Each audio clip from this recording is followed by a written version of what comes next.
Thank you so much for watching. Thank you. Have you subscribed? Yes, you. Have you subscribed? You. Yeah, before you go, click. It's free. Click. Just that's it. Have you subscribed? You're laughing. Have you subscribed? Have you subscribed? Thank you. Thank you. Thank you. Hey, madam. Thank you so much. I can see you. I can see you. We have to get to 100,000 subscribers. This by the end of the year. How are we going to do that if you don't subscribe? Yes, you. Yes, you're about to click off. Why? Have you subscribed? It's free. If you don't, ask your son, ask your daughter how to. Just one click. Thank you. Thank you. I see you. Aha. Thank you very much. Thank you very much. I'll see you tomorrow. Uncle, right? I have the right to address you the way I like. You don't know what she already did to me. So learn to control your emotion, right?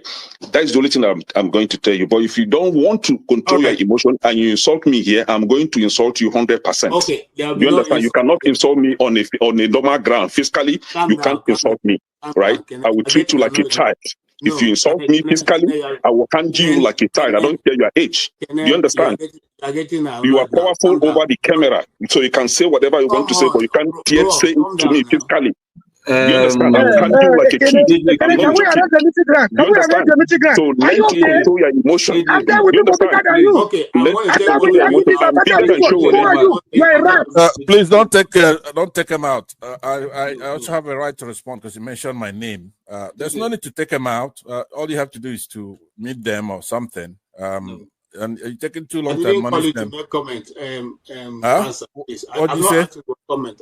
I know, but he mentioned my name, so I'm asking to respond to him. When he gets your time, No. He mentioned my name. If you want to make it rowdy, I will take you out. Take me out, you son of a bitch. Take me out. You think you're a big boy because you're moderating. Take him out, please. Hello, come on, don't use such word now.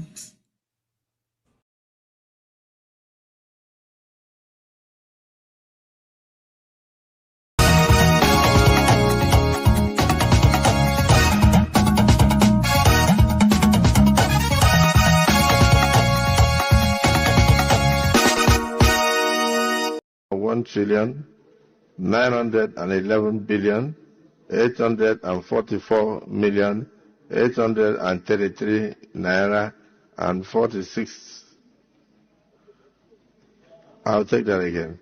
1,911,844,000,000. This money is too much for me.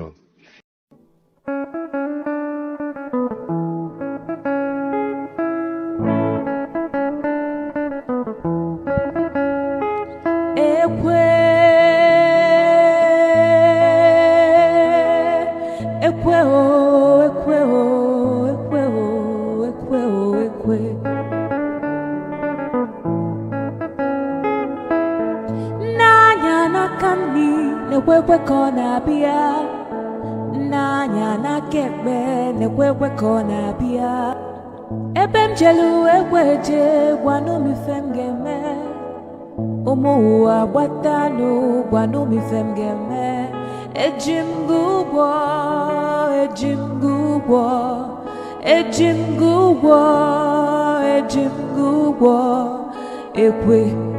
ekwe mbadike ekwe mbadike ekwe anokwa mbeme ijelobia iwe bụ akpa ego ebia iwe dokwasị m n'ukwu iwe na yom weju iwe na-ebe akwa ị na-ebe akwa onye na-eti gị ekwe mgbadike ekwe onye ibe m na-ewe iwe nya biko wee gbuo ya ọsụkọsụ nwamkpi nya biko sugbuo ya onye ife m na-ewe iwe nya biko wee gbuo ya Osukosu wampinya bikosu boya selense.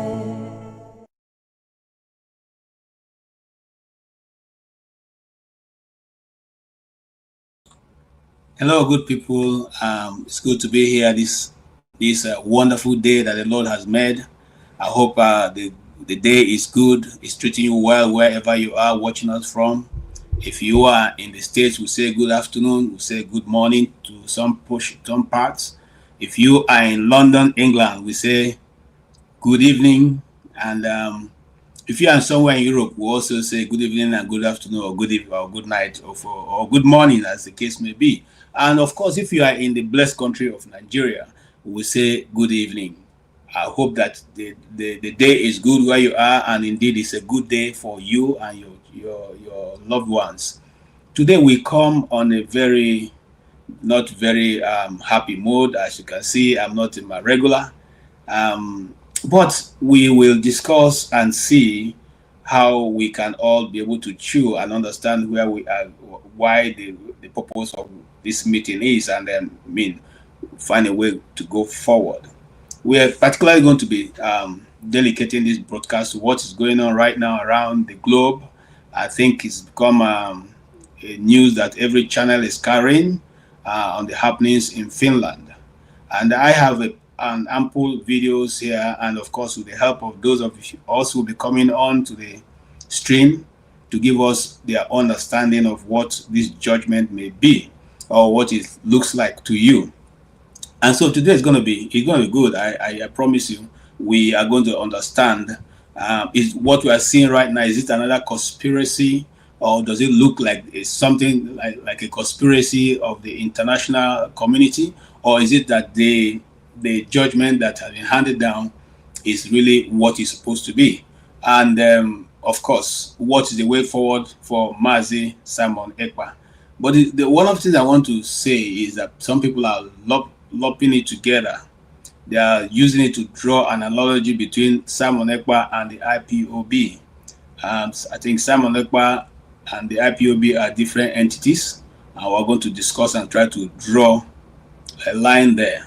And also, I watched several media this morning since the news broke, and I see that certain people are trying to make whatever is going wrong in the Southeast as that which is being led by Simon Ekpa. I totally and absolutely refuse to agree with that.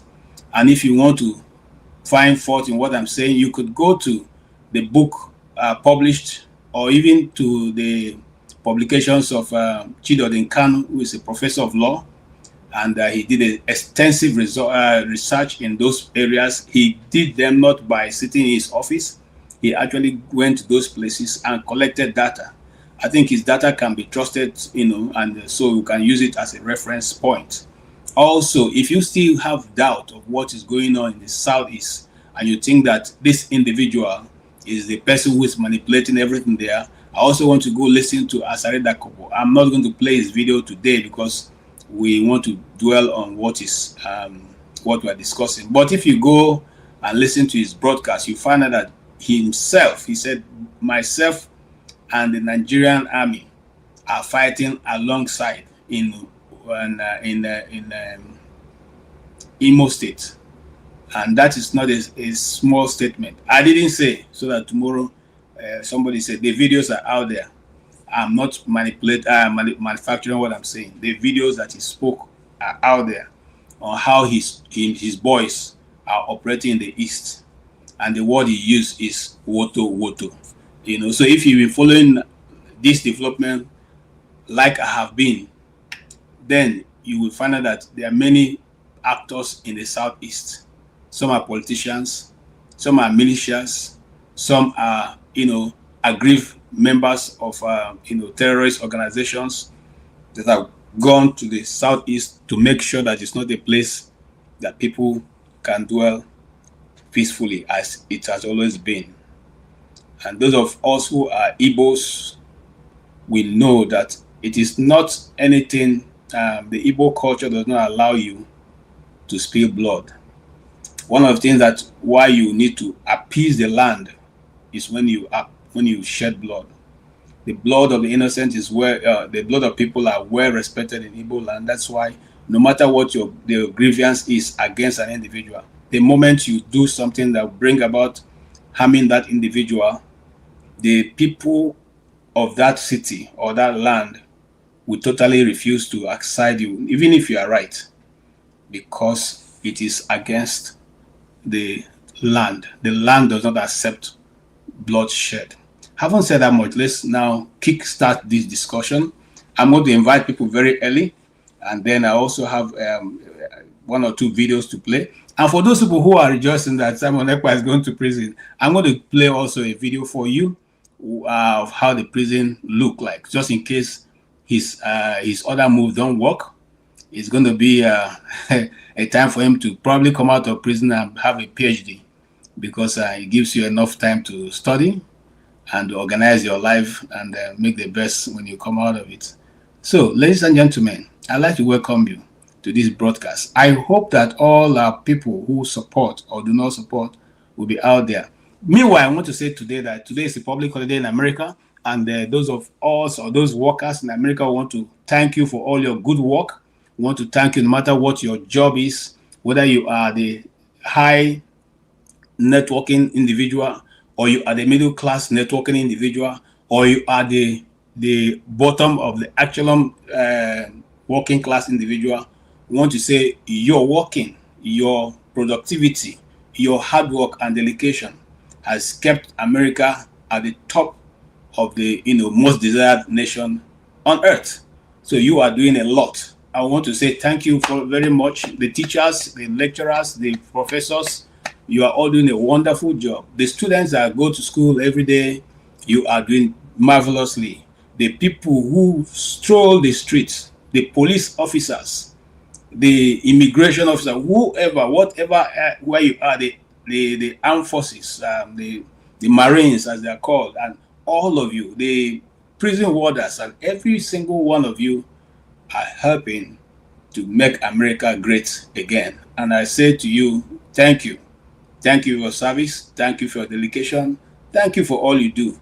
Those of you who are in the health department, who are in charge and helping those elderly people who no longer can take care of themselves, and you have to help them to eat, to bathe, to do all kinds of stuff. We say thank you so much. What you are doing will not go unnoticed.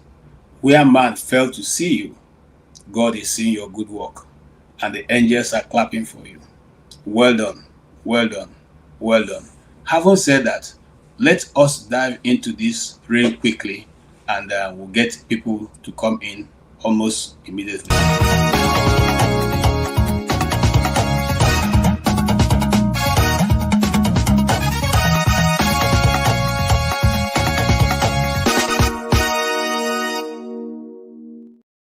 Wetin bring me call this class na Simon Ekpa. They say they don jail am for 6 years for Finland. He go spend 6 years for Finland. For this class, I go tell you everything. The news dey authentic. I went to different sites, read different stories about the arrest, the trial, everything. Now I wan tell you for this class. In case you dey doubt, make I show you. Before you go say I carry fake news, go to Google, put Simon Ekpa, go see say Vanguard, Premium Times Nigeria, BBC, Punch, This Day, The Nation, The Cable, Daily Post, The Guardian, Channels, Wiley. This is a European news outlet. I went there too. Star Reporter, many others. Even Finnish website, I went there for this story where I want to knock you for this class. So if you are ready, sit down. Let's go into. All right, he is quite certain, he's quite true on what he's saying. And the question is, the recent sentencing of Simon Ekpa to 6 years in prison by a Finnish court has sent shock waves across the globe, across separatist movements in around the world, and indeed in the Southeast and Nigeria. Okay, and so many people are asking the question, how be it that this came to this point? What are the evidences that were presented that brought this verdict to bear? Okay, and then of course They are also accusing, the court is accusing Simon of not only aiding and abetting, but also running an armed faction of the group, of his autopilot group. I want to again say that it is not IPOB, it is the autopilot. Remember that many years ago, Simon Ekpa decided to distinguish himself, or rather remove himself, or remove his organization from the IPOB group. So his own group is called the autopilot. That's what he heads, and for which he is a self-styled Prime Minister of the Biafra Republic in exile. And people who have followed his broadcast know that he does not refer to himself as an IPOB member. Just in case, because I see Nigerian media, they are running wild, and those who have been looking for an opportunity to have a fling or a swing at the IPOB movement are using this as yardstick to draw, and so it has nothing to do with IPOB, please. They also accuse him of inciting and violence through the social media, and committing tax fraud. He's also accused of tax fraud, for which they say aggravated. Okay, he's also accused of being, I think I need water. Sorry, of tax fraud in the system. They also said that he's parading himself as a lawyer, whereas he's not a lawyer. It is his wife. It's his wife that's a lawyer, and so he is not really a lawyer as we all used to believe. And so that offenses that I've just read out to you made him to be classified or to be sentenced in the order in which he was sentenced. 6 years in prison, in the Finnish prison. Okay. How might this sentencing affect the separatist movement, our activities in Nigeria? We'll discuss that as this goes on. But let's look at Dan Azza. Dan Azza is one guy that I like his presentation, and sometimes I like to use him because he gives you an understanding. He gives you a total package of what he's talking about. And if you have not followed him yet, please go follow him. He's one of the guys in the Nigerian space that you can trust what news that's coming out of his channel. Let's listen more to what he's saying.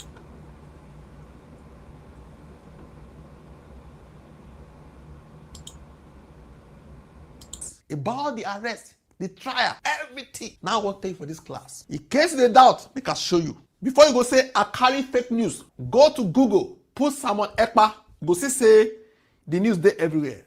Vanguard, Premium Times Nigeria, BBC, Punch, This Day, The Nation, The Cable, Daily Post, The Guardian, Channels, Wiley. This is a European news outlet. I went there too. Star Reporter, many others. Even Finnish website, I went there for this story where I want to knock you for this class. So if you are ready, sit down. Let's go into this news. The story of Simon Ekpa, the beginning. It was in 1985 in Southeast. A boy was born in Ebonyi State, Nigeria. His name, Simon Ekpa. He was a very fast young man, strong and talented. To the extent that in 2003, he represented Nigeria in athletics, in triple jump, long jump, and 100 meter. He even won a silver medal for Nigeria. But then, a knee injury ended his dream of going forward, and his career was over.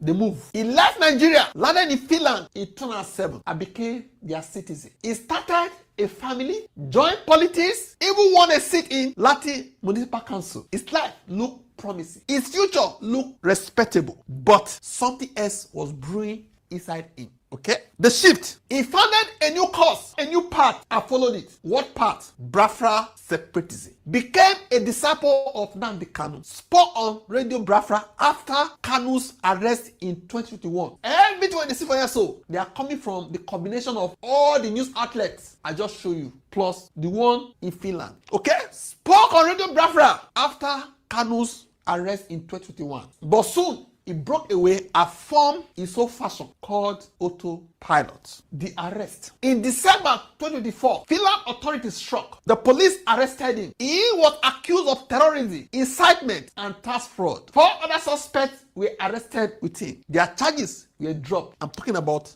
the 4 suspects. What about the case of Simon Ekpa? Yes, so I also want to say something about that. You see, initially, the Swedish authority arrested 5 persons, that is, plus Simon Ekpa. The other 4 people were charged. And I have followed this as a journalist. You just follow these things. And Simon Ekpa is not somebody that I follow like I did Nnamdi Kanu, but I followed some of his, when they took him to court, I followed all the proceedings that was coming from the court.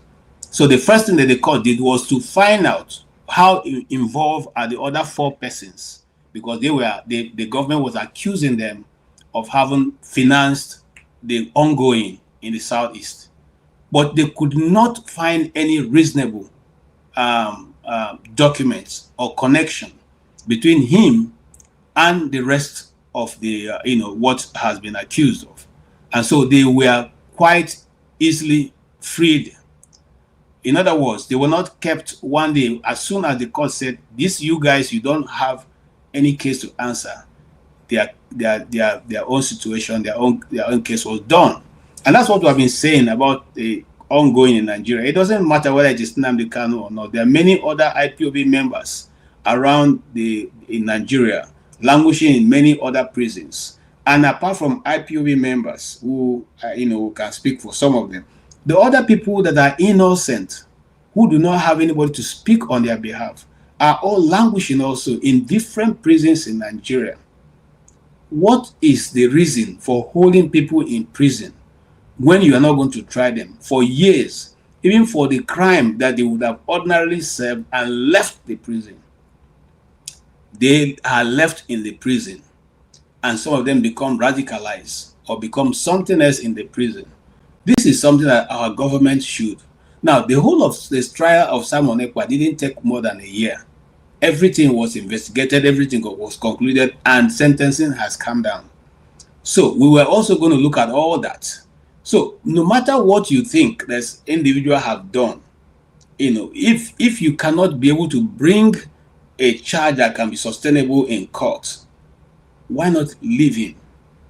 It's better for one innocent man to be freed, okay, than to I can't frame it right now because I think I'm a bit not distraught, as that's the right word. But the truth is, we cannot continually to demonize our citizens and expect that other people will respect us, or we expect that other people will respect our people when they are on that side, on the other side of the law in their countries. We must show example of how we love our citizens, so that other people can also do the same thing for our citizens. Let's go on this this discussion. His own was too strong to drop. Wetin make them not drop his own case? They thought say, according to the prosecutors, from 2021 to 2024, Ekpa called for sit-at-home protest in Nigeria. He urged followers on X, Twitter, to implement it. He pushed separatist propaganda. The court said, that is the Finnish court, the court said he helped form armed groups, supply weapons, explosive, and armor. Use his influence to incite terrorism abroad, according to Finnish court. The trial, May to June 2025, May-June 2025, within 2 months, the court had 12 sessions. 3 judges tried him. All of them, with one voice, they found him guilty. Ekpa denied everything when they talk against him, but the evidence overwhelming when they showed them. Okay? The verdict. 1st of September 2025, today, the court delivered judgment. Okay, other thing you must also know is this. There have been several freedom fighters in Africa who have used Nigeria as base in the time of the struggle of their nation. So what we are saying here is that we could have simply taken those people to court and declared that they are also what? Terrorists. Because somewhere, Mbeki, what's his first name now? The former president of Southern Africa, who lived many years in Nigeria, and many of those freedom fighters from, Southern Africa, from Zanzibar, from all those, all those places in Southern Africa and in East Africa, that were using Nigeria as base for the struggle of their country, should equally be taken to prison. So because some people come up with the idea that because Simon Ekpa was struggling for the freedom of his people means that he's criminalized. You could say the method, which is what the court said, is not approved, but not because what he's doing is illegal. If it was illegal, then the United Nations wouldn't have said that it's the right of everybody, every nation and everybody to determine where you want to be, whether you want to belong to a nation or not. There are people on earth today who say they are citizens of the world. They don't belong to any nation. They are called, I've forgotten the right word, right? Not coming to my head now. But you see, they carry that passport. They don't belong to any nation. They belong to themselves, to whoever they decide. They say they are world citizens or something like that. And if you go to, if you're somebody who travel wide, you find out that you get to certain airports and you see a designation for such people. They pass through there. They already know, that these people exist. So, but for me, if you ask me, and I will keep saying it, I do not approve some of his utterances, but I can't do what Simon Ekpa was doing. Was he doing it well? Well, time will tell, because some people are already celebrating. Those who do not like the freedom of the Ndibo are already celebrating. But remember, the Swedish court, it doesn't end in the first court of first instance. There are still appeal courts, and there will definitely be Supreme Court. It depends on how much Simon Ekpa wants to fight it. So let's not begin to jubilate and say, hey, this guy is gone. Okay? All right. What did they talk? They talk say he will spend 6 years in prison in Finland. For what? For terrorism, incitement, tax fraud, and fake law practice. Make I tell you about this one. The twist. He had a law firm called Ekpa Ako Owa. He claimed say he dey help immigrants. Claimed to be a lawyer. It was a claim that he is a lawyer. What did they find? They found say na lie. Say he no be lawyer. Who was the real lawyer? They say my ex-wife, Miriam. Nine be lawyer at that time where they run the law firm. Because of that, the court said he violated the Lawyers Act. For claiming you are a lawyer, you need the law firm. Maybe say now your wife, now be the lawyer. So you violated. Okay, you see, because I was following this story, when eventually we are started seeing the bad sign was when his wife went to court to obtain an injunction to take custody of all their children and even remove his name from the law firm. Okay, being a citizen of the nation, I know that you'll have some insight into what was going down. Sweden is not very, the Swedish people are not, they are not very many. Okay, so it's easy for you to know what is going down. But I have to say this. Some people think we'll come here to do damage control for who? For who? If I was as brave as they are, I would be in Nigeria. Okay? Because we some of us, we started shouting about injustice that's been done, being done in almost every part of Nigeria, but most especially to the southeast. And nobody listened. Instead, we were termed as IPOB members, So it's not a question of trying to do damage control, but it's a question of saying, once something is right, let's do what is right. Let's not, beat about the bush. If they have taken Nnamdi Kanu and the law of the land says what, you cannot put something on nothing. That's a legal term. Okay, you can't go to somebody's country, kidnap somebody, bring the person, and gain from what your illegality. Is that not what the same thing that these people are saying? You are in Finland and you are trying to use your position to do certain things in other nations will not allow you. So why is Nnamdi Kanu's on different from, if you guys can do that much, all right? And let's not go there. That's, like I said, we don't want to spread our wings too far so that we can deal with the issue that brought us here. Thank you. The lawyer's hat. in Finland. The end or the beginning? Is it the end or the beginning to another? That's nothing. In fact, I was shocked to learn that, Simon Ekpa was not a lawyer. That really damaged my, confidence in him, because I've always thought that he was a lawyer. And by his defense, if you followed the court proceedings, he was exceptionally intelligent in answering some of the questions, and he wasn't being held by his wife. That was one other thing that I felt a bit concerned about. Because if your wife, who listens to all your conversation, is not in the same parole with you, she can actually be a snitch. Okay? So if his wife was not in agreement with him, which she clearly showed she was not, it then means that it was going to be a difficult defense, and which is exactly what has turned out to be. Why then do you say you are what you are not? If your wife, for instance, my wife holds a PhD, I don't go about telling people that, I'm a PhD holder. I mean, it doesn't make any sense. Okay? So why then go up? If it's your wife that is the lawyer, it's okay. So the law firm is already in your name. You cannot actually refer to your wife as the lawyer. But now saying you're a lawyer and now the court has to prove that you are not a lawyer, it becomes a big issue because how these things fall like pack of cards. Okay, when they can be able to prove that you have lied once, lied twice, then the third one is forgone, because it means that all this while you are not being truthful in what you have been doing. So the moment it was established that he was not a real lawyer, then every pack of cards began to fall.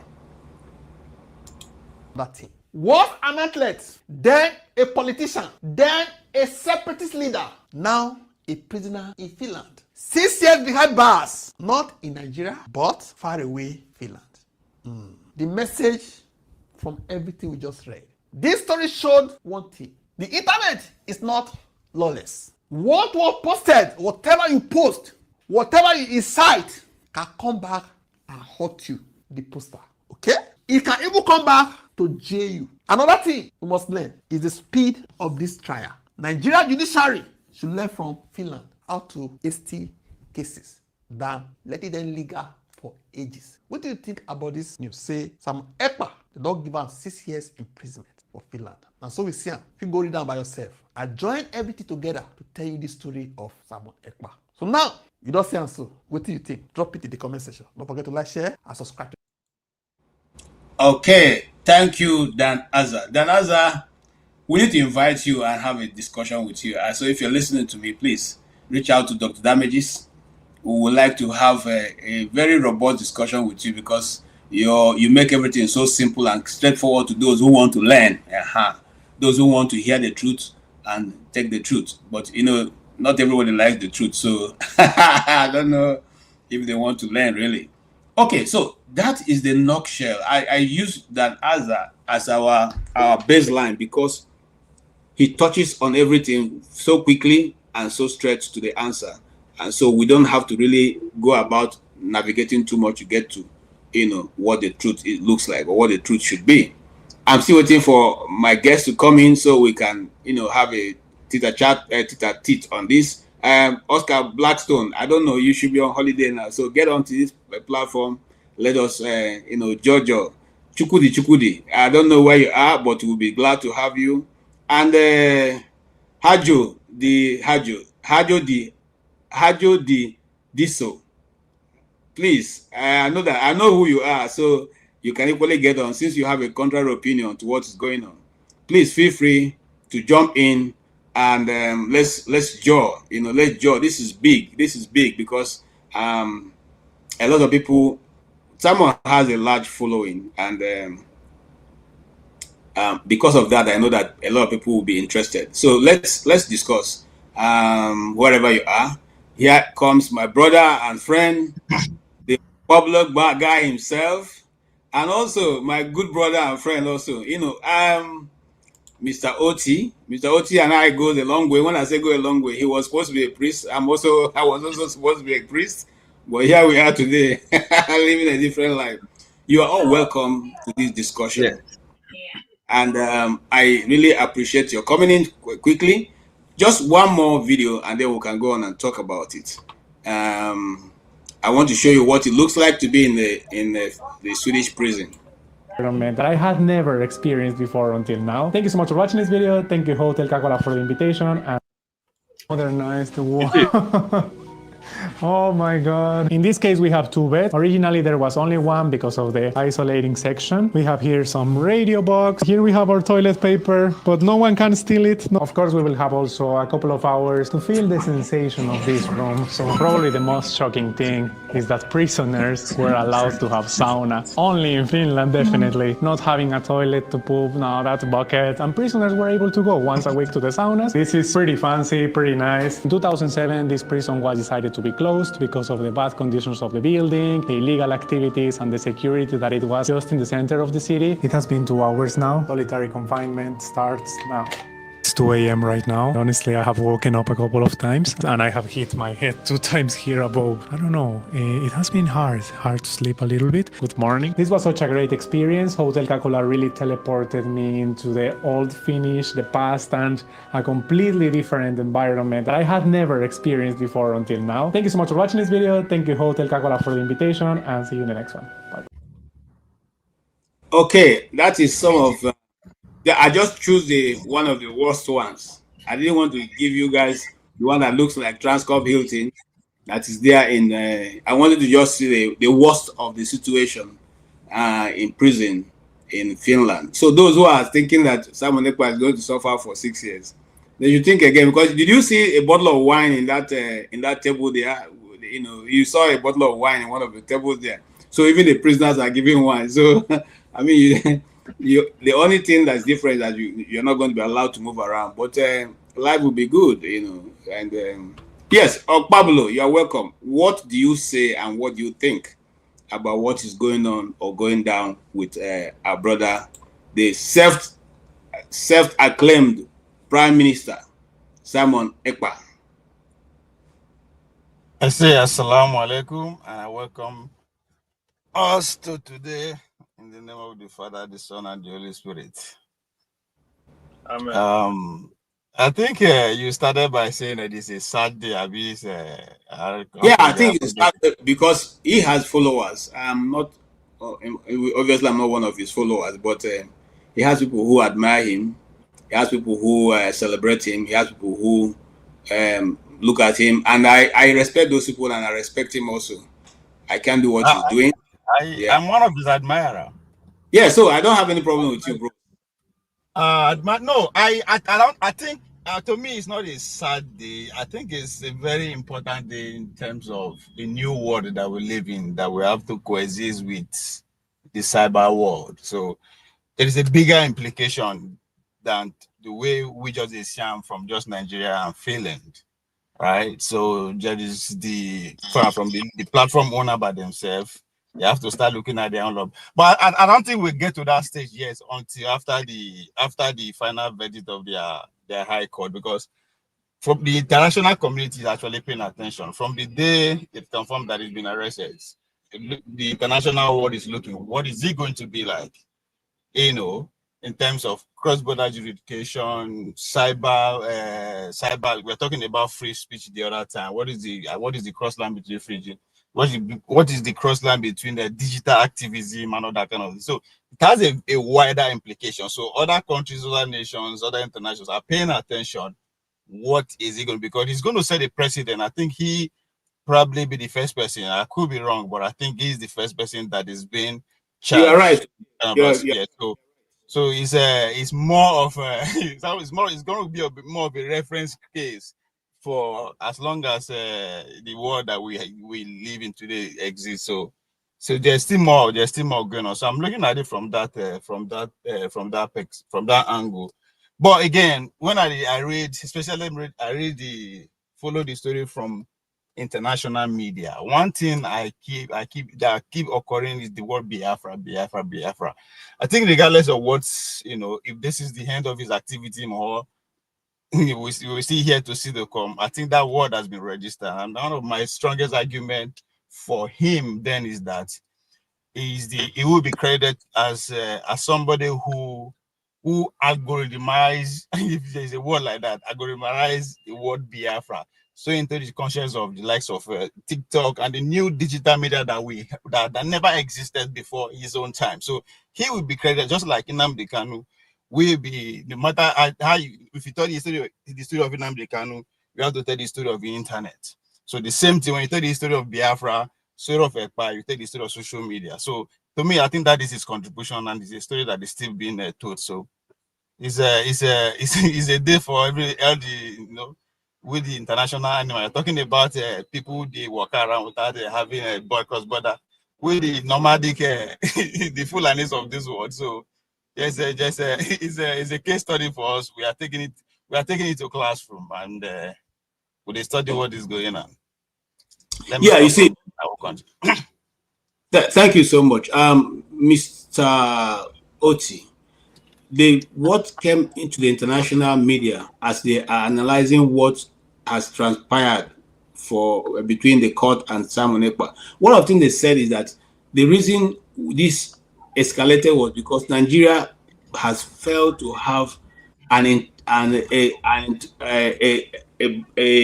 border, an internationally recognized border. Instead, it allows Fulanis of all sorts to flow in freely and flow out freely and go to any part. I mean, I'm talking about international media now, in analyzing what has led to the agitation in the Southeast. Will you agree with them on that analysis, that that's what have escalated the the agitation of other tribes in Nigeria, especially the Igbo people?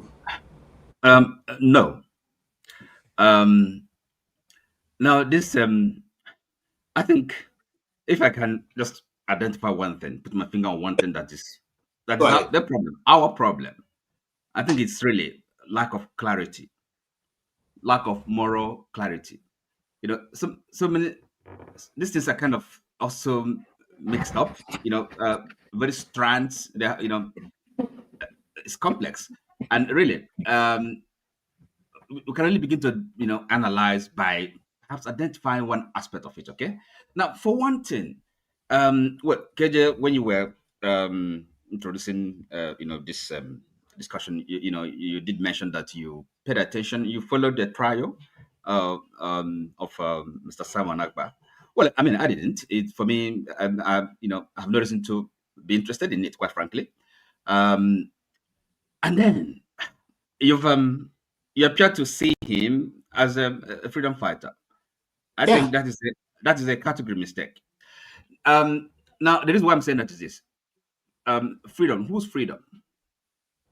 Okay, so that's the first question. You know, I'm sure you cannot give a right answer, straightforward and uncontestable answer. Whose freedom is he fighting for? Okay, we don't know. So now and again, when we talk about the Southeast, the confusion, the killings. Well, I'm not gonna say that Simon Ekpa is at least not solely responsible for the mayhem, for the chaos there, but again, it does not deny the fact that he has played a part. Okay, and that's what is going on. It's not freedom fighting. I mean, that's not how freedom is fought for. Again, whose freedom? So it's all messed up. This gentleman, I don't have any sympathy for him. Equally, I am not rejoicing. I don't have any reason to be happy, or that he finds himself in trouble. But I just wish that our people could, learn from experience. I mean, you don't have to kind of. That is when we talk about education. It's also learning experience, what goes on, understanding how the world works. Okay, you may be passion is not enough. Are you with me? Passion in anything we're doing in life is not enough. You also have to understand how it works. And that's where really knowledge and experience and the willingness to learn, to be corrected, that's where it comes in. Okay, no one person knows everything. So when I look at this chap called Simon Ekpa, the way he carries himself, who on earth could take this guy seriously? He's not serious. Yes, look. So, and then he says he calls himself a prime minister, and then that he's gonna declare Republic of Biafra. What a bullshit! What a nonsense! And the people are taking this seriously. And then Now because here I know some people on personal basis, friends that even believe in these things. Are you with me? They actually believe that Biafra is gonna come and take him, regard him as a prime minister. People living in the United Kingdom. So it shows we have a long way to go. And that's why I said, the first problem is this confusion, lack of clarity, moral clarity. Everything is messed up. That's not how things work. So, so we have to begin to really listen, pay attention. Look, you know what is going on. You know what has happened. What has happened to us as a people. People that really should lead. Well, you may call them elite or whatever, or intellectuals or people that whatever you want to call them. But at least people that have some knowledge, people that have some understand how the world works. Everything has a system, and I'm not saying that we have to. The status quo has to remain. We're not gonna change it. Myself, I'm a revolutionary in my thinking, radical. But again, you have to understand how these things work. You can't just be doing anything and then you think there are no consequences. That's foolishness. Consequences will come. So and then, as I said, somebody looks at this Simon Ekpa and they say he's a leader. What are his leadership qualities? No, tell me, what is it? Is it bravado? I mean, is that what you consider leadership quality? Is he knowledgeable? Okay, now we say he's been a pretender. He's saying he's a lawyer when he is not. What nonsense! And then you take this guy seriously. So please, Okay, so hold on your guns, Mr. Oti. We are coming. He said going to be a lively discussion. And yes, but I can take him seriously. No, it's okay. Okay, I can go on, but it's not that I don't. Yes, I'm coming to you. Before I come to revolution, I want to ask you one question. Like I said, okay, go ahead. Was there any national conference when the South Africans were fighting for apartheid? Was there any time Nelson Mandela or Thabo Mbeki or even the great Steve Biko? Okay. Hold on, sir. Hold on. Let me frame my question. I know where you're going. I don't know where you're going, and I have the answer to that question. Go ahead. No. I know where you're Please going. don't assume. Okay, go ahead. Not only because of you, but also for those listening to us. Was there any time that they called a national conference that all black South Africans met and say, we are now fighting for apartheid and we use only one direction to fight? Okay. Now, okay. Let me answer. Okay, the answer to that question is quite simple. Now, again, you see, that is also this category mistake when you say he's a freedom fighter. Now, I don't know who. Look, he's not a freedom fighter. Why do you think that? Who's freedom? So look, you see, so we have to be clear, okay? And by the way, so we talk about the Igbos living in Nigeria. Where are we going? We're not going anywhere, okay? And I don't know how many Igbos you've asked, okay? And then they express their view one way or the other. This is an assumption. This is people pretentious. People are arrogant themselves. The powers, the authority. They don't have. And as I said, it's just because the elders, okay, Igbo elders have, I don't know, for some reason, for whatever, kind of, abdicated their role, gone astray, okay? And the intellectuals are the same thing, no voice, okay? It's a shame, but the likes of Simon Ekpa, that is nowhere to go. It's on a path that leads to perdition, and we have seen what has happened. So where is the improvement? Where is the security? Where is the prosperity? And where are the promises he's made? Nothing. It's all bullshit. Everybody. So listen. Okay, I'm not saying. Of course, I understand the problem we have, right? Okay, but we have to. Don't mind him. I've already started the broadcast. I did my own. We have to know how to go about it, right? And yes, already on.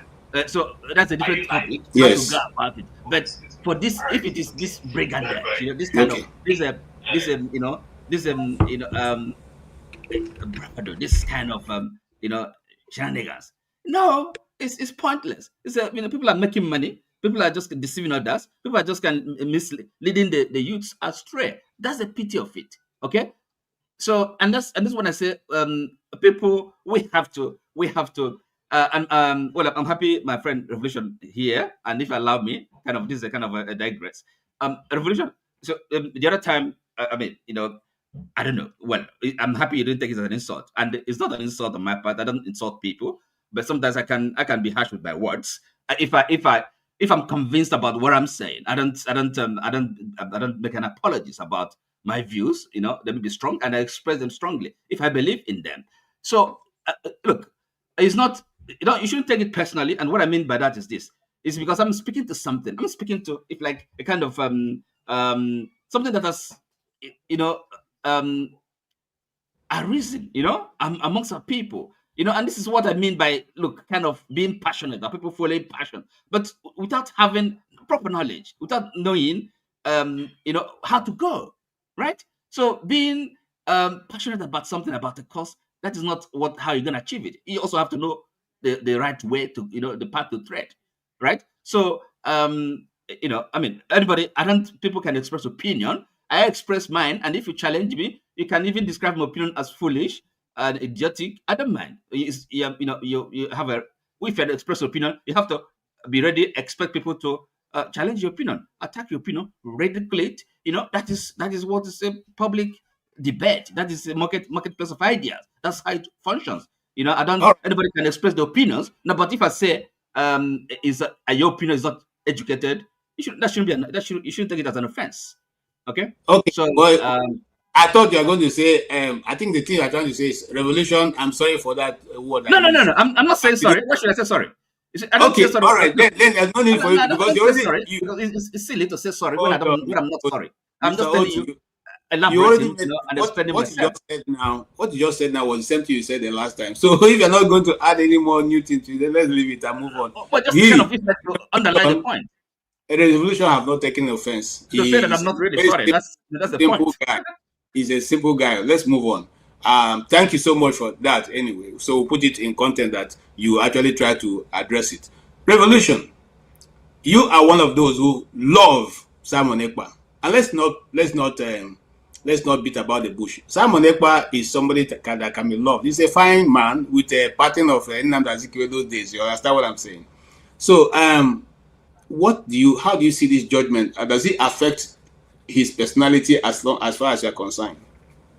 Yeah, good evening, brothers. Ovi, respect, KJ, respect. Mr. Know It All, respect to you too. You see, KJ, I don't have time. I will come back, you understand? But I have 2 minutes to just say something. This judgment has made, in my own opinion, has made Simon Ekpa a hero. Somebody was just asking some few seconds ago, whose freedom fighter is he fighting for? He's fighting for people like us. Just to answer that simple question, because some of them who think they know it all, if you don't belong to their class, you are not educated, which is the basic problem of Nigeria. I mean, sometimes they say silence is best answer for let him finish the other side. You don't need to talk to some people because what they believe in their own mind is that only what they think is right. If you are not up to their level, then everybody should keep quiet. You understand me? I don't know. That's what I'm understanding from him. Like he was trying to say something to me. You asked him, I thought he wanted to apologize. He said he still wants to repeat what he said, that I'm not educated, which means I'm not into his class. You understand me? Or whatever I'm saying to him is bullshit. Whatever Simon Ekpa is saying to him is bullshit. It's fine. We don't have anything against that. We are in a system that is destroying a lot of Nigerian people. I'm not, for me as a person, I made it clear in this program, I don't want the division of Nigeria.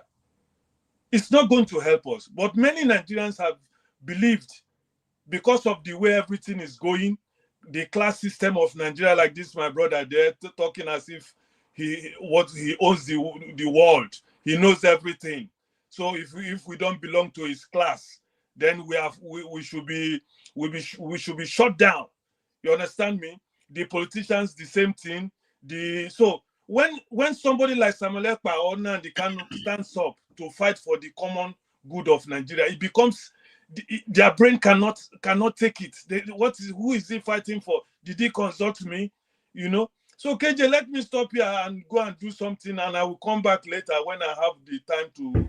to really talk about this issue, because I have an issue to talk, but I don't have the time. But all right, I will look forward to hearing from you, because you are one of those who have said on this channel many times that you stand with Simon Ekpa. I'm not, 100%, bro. 100%. there's nothing wrong with that. And my brother Kenen is also one of those who also have expressed his opinion. And here is Okpobula, who has also expressed that opinion. And I want, yes, we'll talk to you later. I want Okpobula to answer this question for me. Oti asked a very pertinent question. He said, and I quote, "Who is Simon Ekpa fighting for?"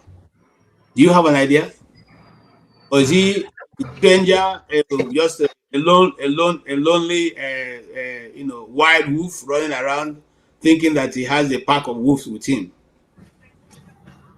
Ekpa could be fighting for his family, his own kids.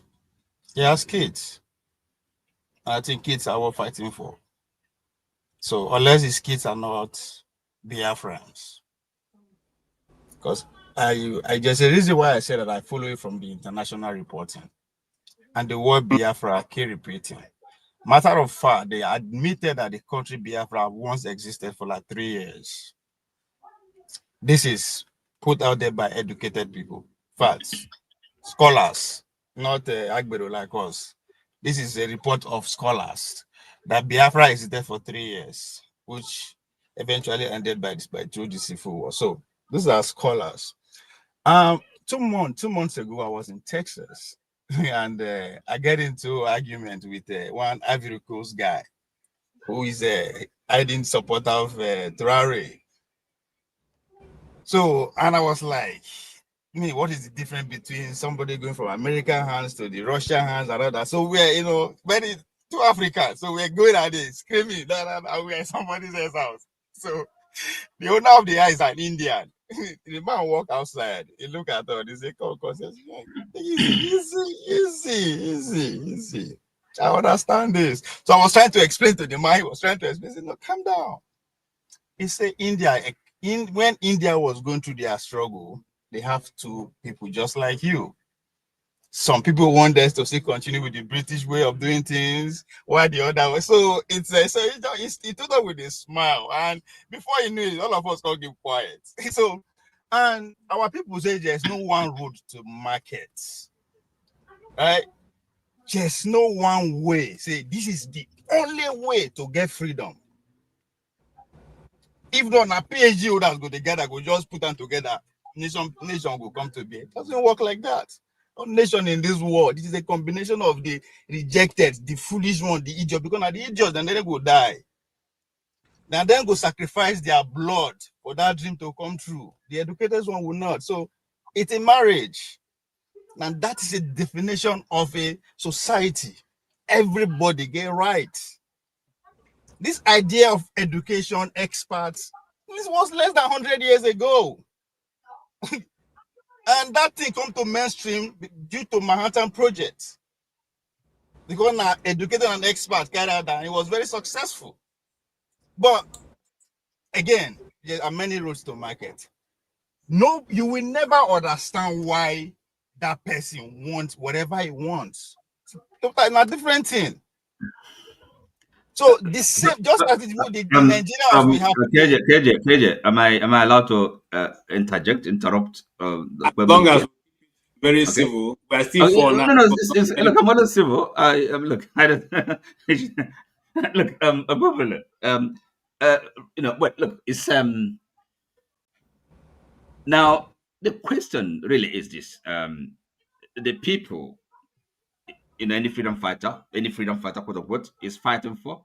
The people have to be with you. They have to follow you willingly, not by compulsion. Okay, not the threat of when their lives are threatened and the properties, and they are forced to behave in a certain way. You call that freedom fighting. So where is the grassroots, the mass following?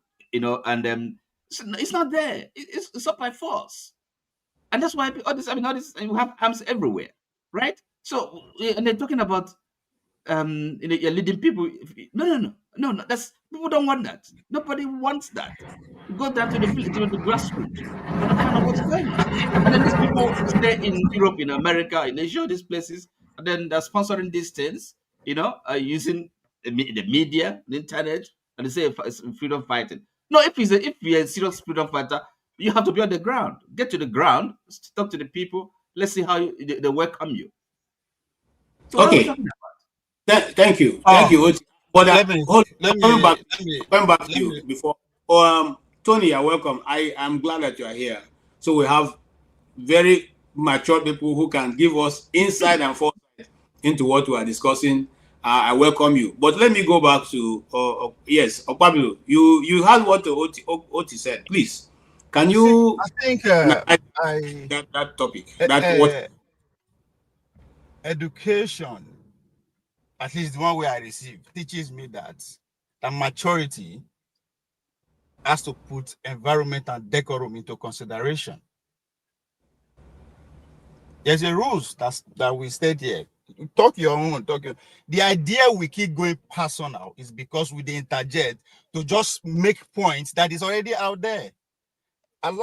Education says allow a grown man to finish his point, then you attack that point. The fact that you are getting one interject for not even I was just making a point, which is contrary to the point that has been made before. But again, we are talking about educated people should lead. And that's why I'm just putting that as a caveat. Oh, God. Now, the idea of a nation state, the idea of freedom is relative. But one thing is constant, is technology. The evolution of technology. If you don't acclimatize, if you don't use the modern technology to go with whatever, you'll be left behind. So the idea that we are using current technology to actually express how we feel regarding our freedom is nonsense because people are not on ground physically. But again, before they amalgamate Nigeria it took them almost over 300 years. They were with us from 1400 to 1914. So they were there. What am I trying to say? The journey of freedom is not a sprint, it's a marathon. It might not come to fruition in our lifetime. You don't have to understand what agitator is. It doesn't have to speak your language or dance to the tune that you understand. That's all right. Hold your thought. Hold your thought. Ovie, hold your thought. I like where you're going. I like that because sometimes people think this thing is a marathon. You know why people are afraid of Islam? Because Islam has 100 years plan. 100 years. 100. And the person who's starting it knows that he will not be around to complete it. But they believe in it. So let's do this one point. If revolution take the shape that you understand, it is not evolution. Yeah, it's control. And that's what happened in the Arab Spring, and today we don't have anything different from what it before it started. Let's go to Tony. Media, modern technology. That's what it is. Uzo, you're welcome. Let's go to Tony. I see you are driving, Uzo. As soon as let me just make my let me make my comment. I can just Tony, keep on going. Make his comments since he's going Tony, to work. So go ahead. Go ahead. Please. I hope you. What's up? How you doing now? I hail everybody. As they be, as they hot. I just want to make one contribution from what is asking. Everyone know me. I'm not Mazi Simon supporter.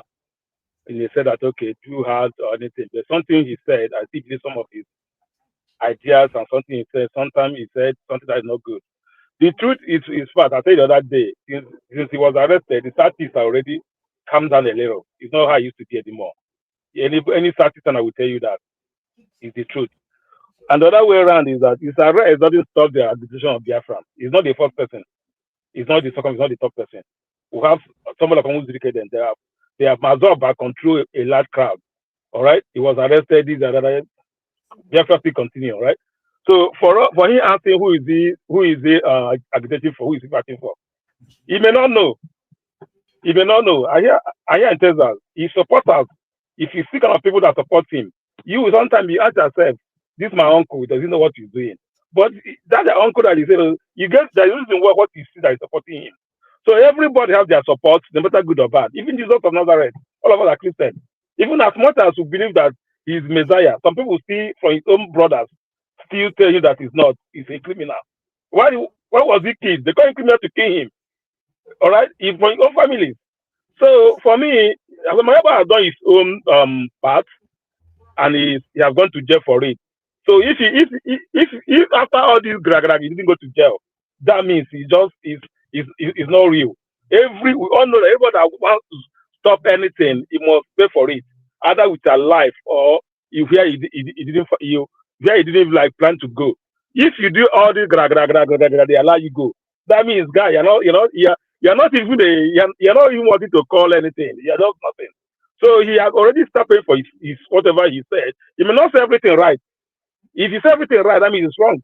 He may have dragged the government, drag everybody to the mud, do whatever he does. But today, let's talk about how we're going to contribute, not who is he fighting for. He's fighting for millions of people, and I'll show you that. All right, he's fighting for millions of people out there. He's fighting for which some of them you respect. If you know some of them, you respect them when they talk. You will listen to them, but they are listening to Simon Ekpa.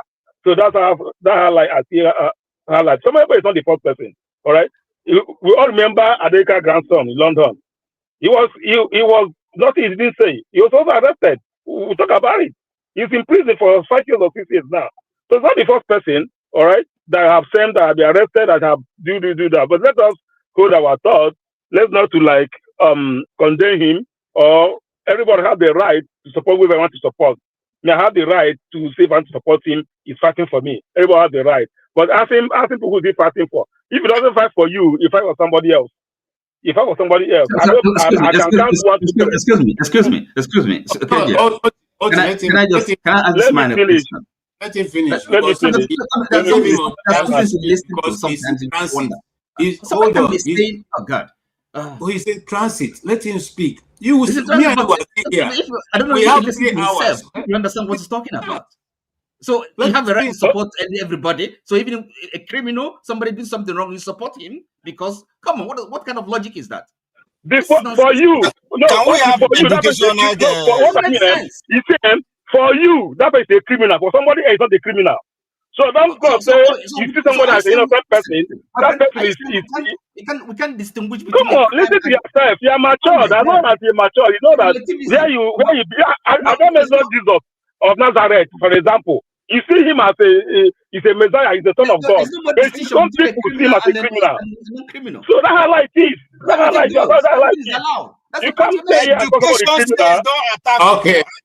You don't want education. What is the benefit of it? Not me here. No, not to go to the ground. You don't want education. Not me here. Education. Leave that way they talk, my brother. So he may see someone as a criminal. Do you understand what you're saying? Oti, no, that's what you're saying. I'm not saying you're what you're saying. You that stammer now, you're what you're saying. You want us to go for grab, I get a liver. Not going to require the people that have been moved. I get a liver to go where I want to go. So allow somebody to support we want to support. I'll give you an example. John Nazareth, he's a Messiah which you know, and people still call and thief. So whatever it is, them and come here and ask people who is support. I'm not in support. You allow people to listen to him for God's sake. Okay. Let the people. Okay. So if you come here to like, I just finished by saying, yeah, he's gone. He has paid for what he's done, whether good or bad. He's paying for it.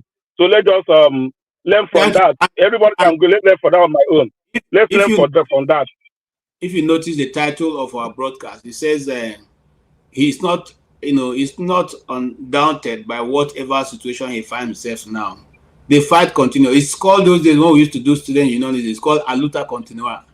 It doesn't have an end. We will go back and come back tomorrow.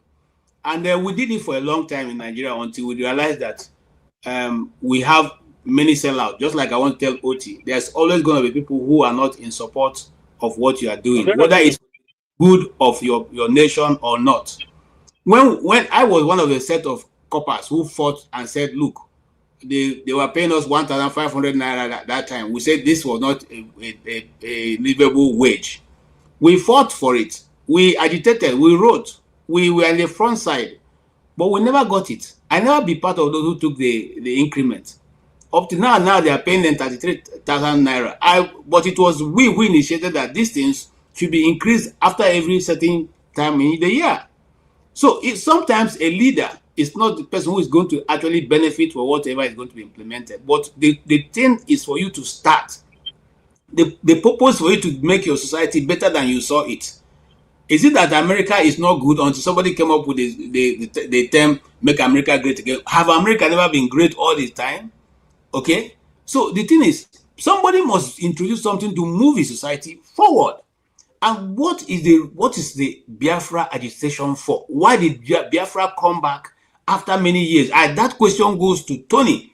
Why is it that the people of the Southeast? All right. Why is it that the people of the Southeast went back? Right.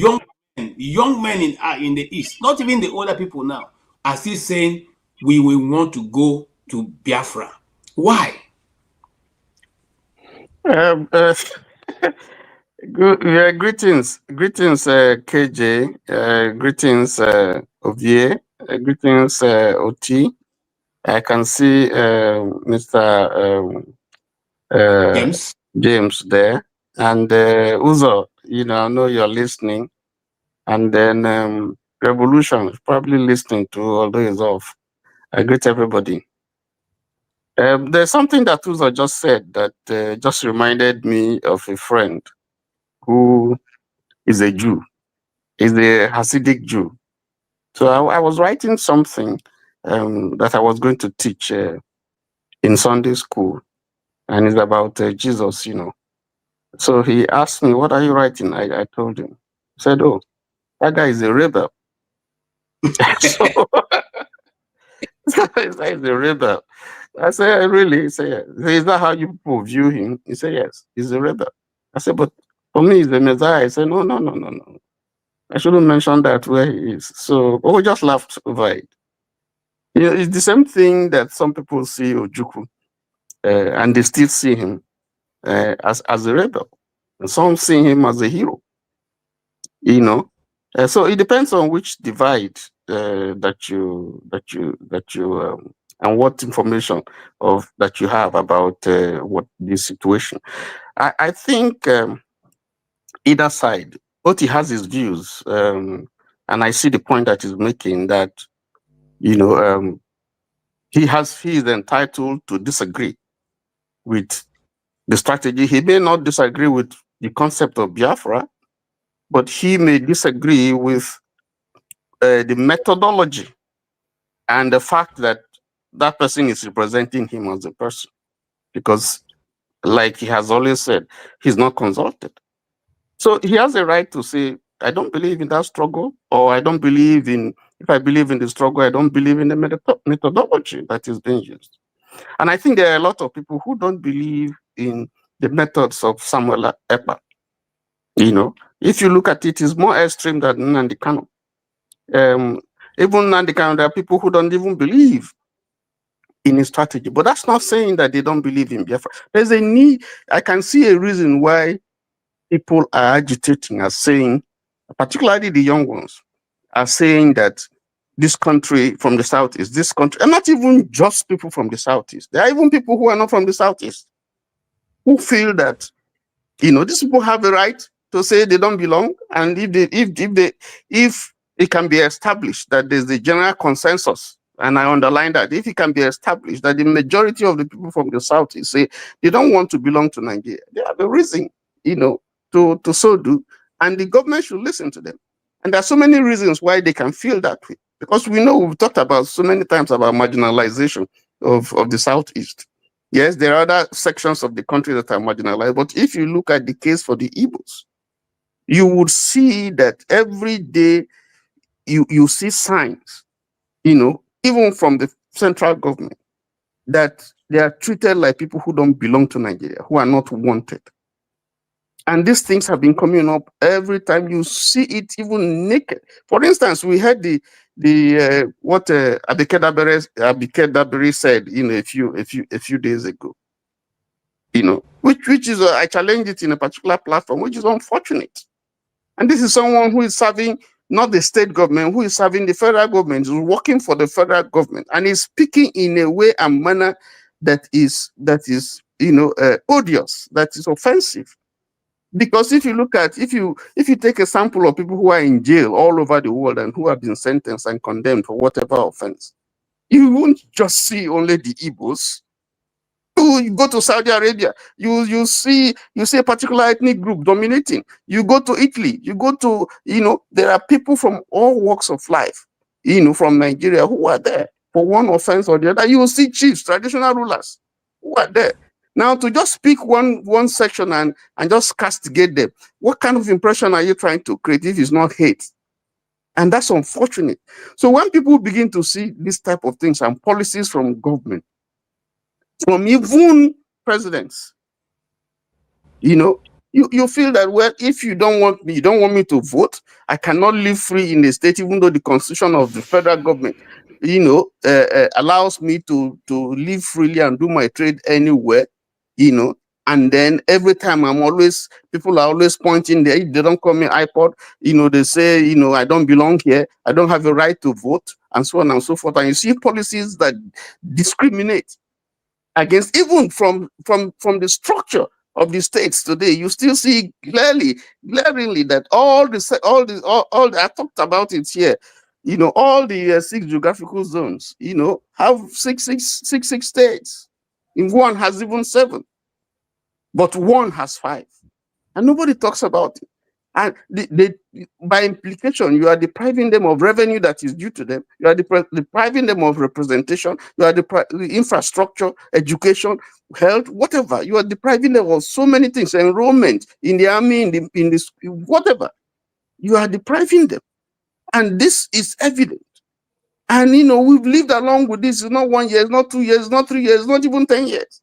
It's been on, and nobody wants to talk about it.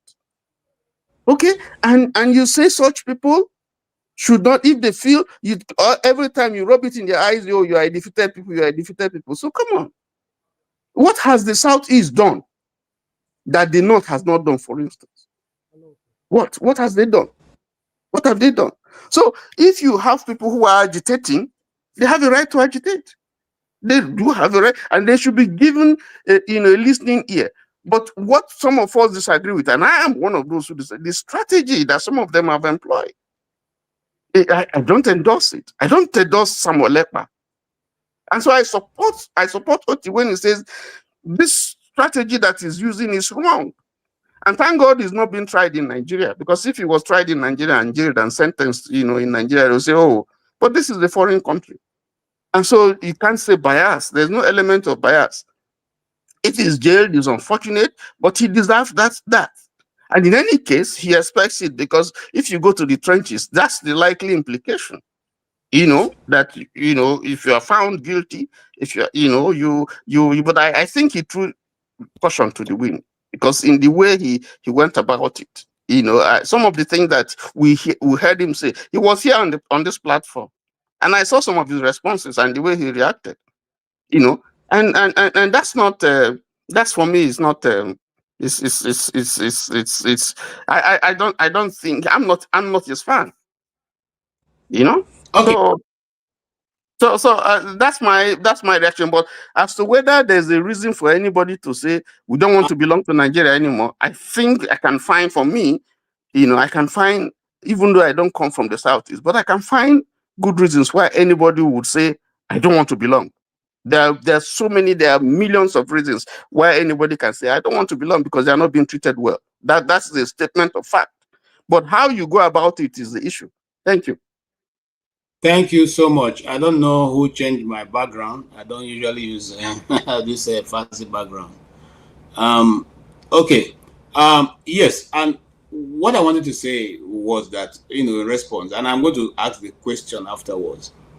Not a lot of people appreciate the backdrop or the background or the method of a lot of freedom fighters, because everybody have the way of doing their own thing. And so even with Simon Ekpa, but my question, my aggro with that is that those who didn't like Nnamdi Kanu's method didn't provide any system or any better method when Nnamdi Kanu was kidnapped. The kidnapping of Nnamdi Kanu is what brought about the rise of Simon Ekpa. And I want to make it clear here. Some people say Nnamdi Kanu called, Simon Ekpa handed over, the Radio Biafra. No, that's not true. That's not true. I wish my friend Dr. Chidi will come online. If Chidi, if you are listening to us, we would like to hear your experience from there. Dr. Chidi runs the Worship Media in Canada, and he will tell his own story any day he chooses to. I will not say it to him for him. But the truth is, Simon Ekpa did his own thing and was doing his own thing, but that vacuum was created.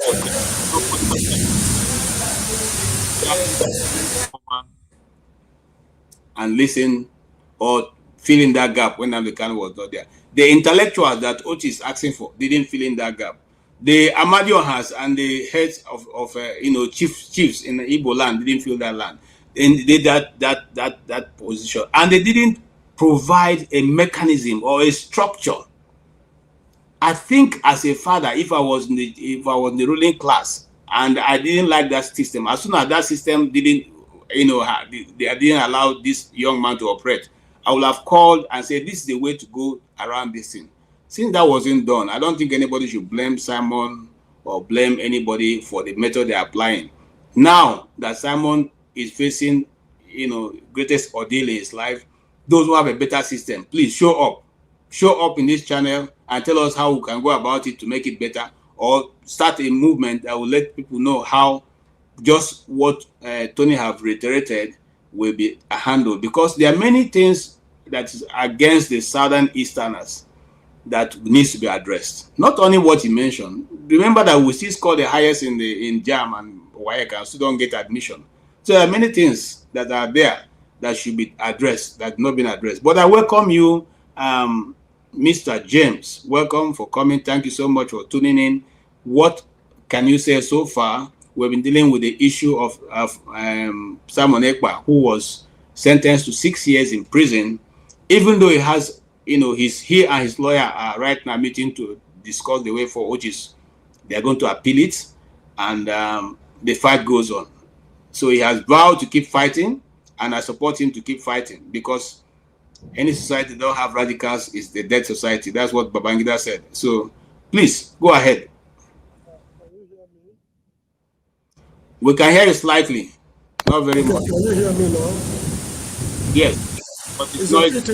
It's raining heavily over here. Okay, we can hear you. Go ahead. Go ahead. I'm afraid the rain is so heavy that there's likely to be water shortage in heaven. Okay. Yes, I've been listening to the various gentlemen expressing their opinion about the issue. What I'm interested in actually is what I will still call the Eastern question. Some time ago, while we were discussing the Ghana issue, I used the phrase Eastern question, and some people were annoyed. Somebody even went as far as telling me not to take Panadol for another man's headache, that the matter does not concern me. Somebody mentioned something like that. Now, we should all be concerned, because although it is an Eastern problem, it is affecting the whole of Nigeria. There's no section of the country that is excluded from the top, what we call, there's a word in physics, the top, from the turbulence that is, rocking the nation.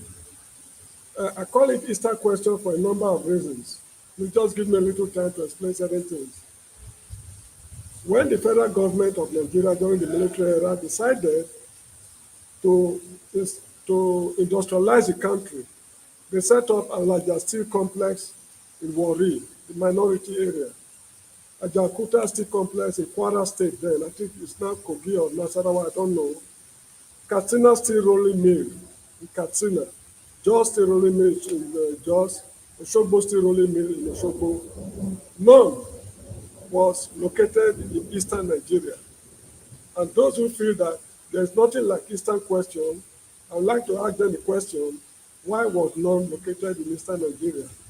Up till the time I left Nigeria, we had 3 international airports: Port Harcourt, Lagos, and Kano.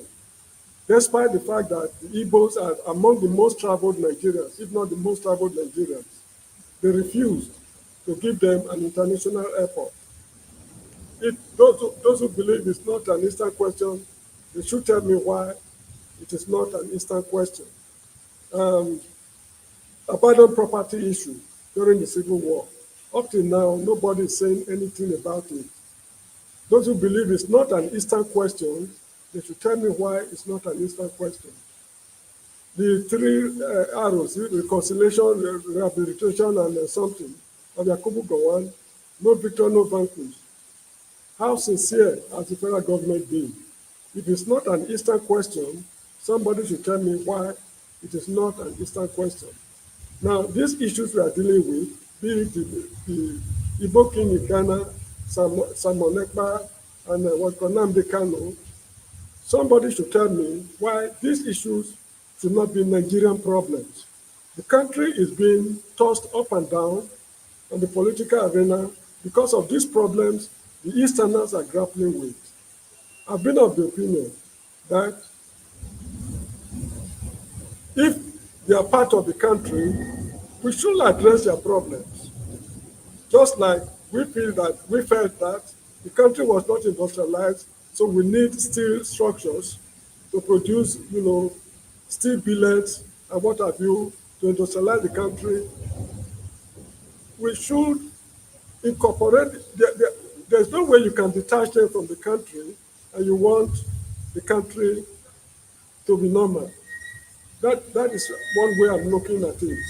Now, the ANC in South Africa, initially they did not believe in armed struggle.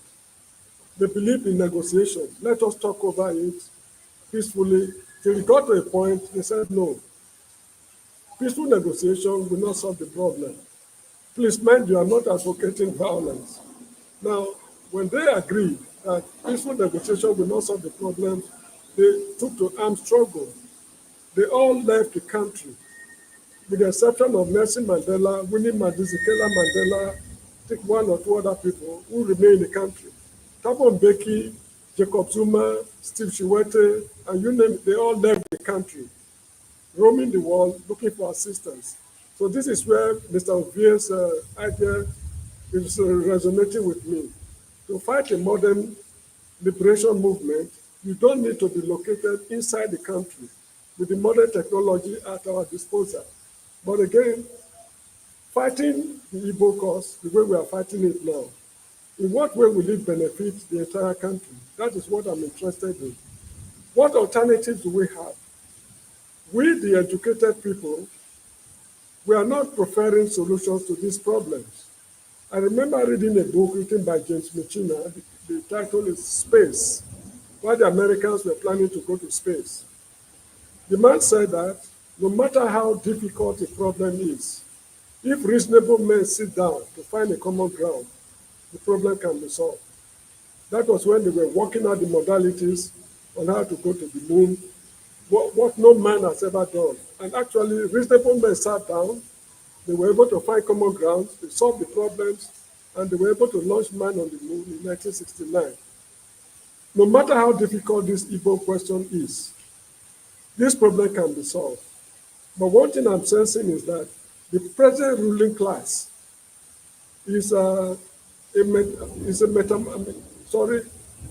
ruling class that fought for the independence in 1960 has metamorphosed into this present ruling class.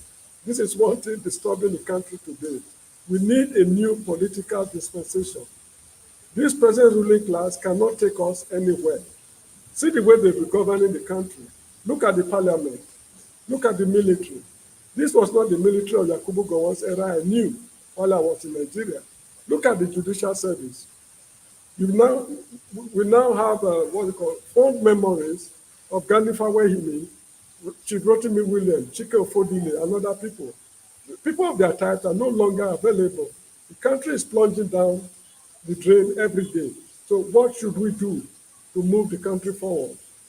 I want to suggest something.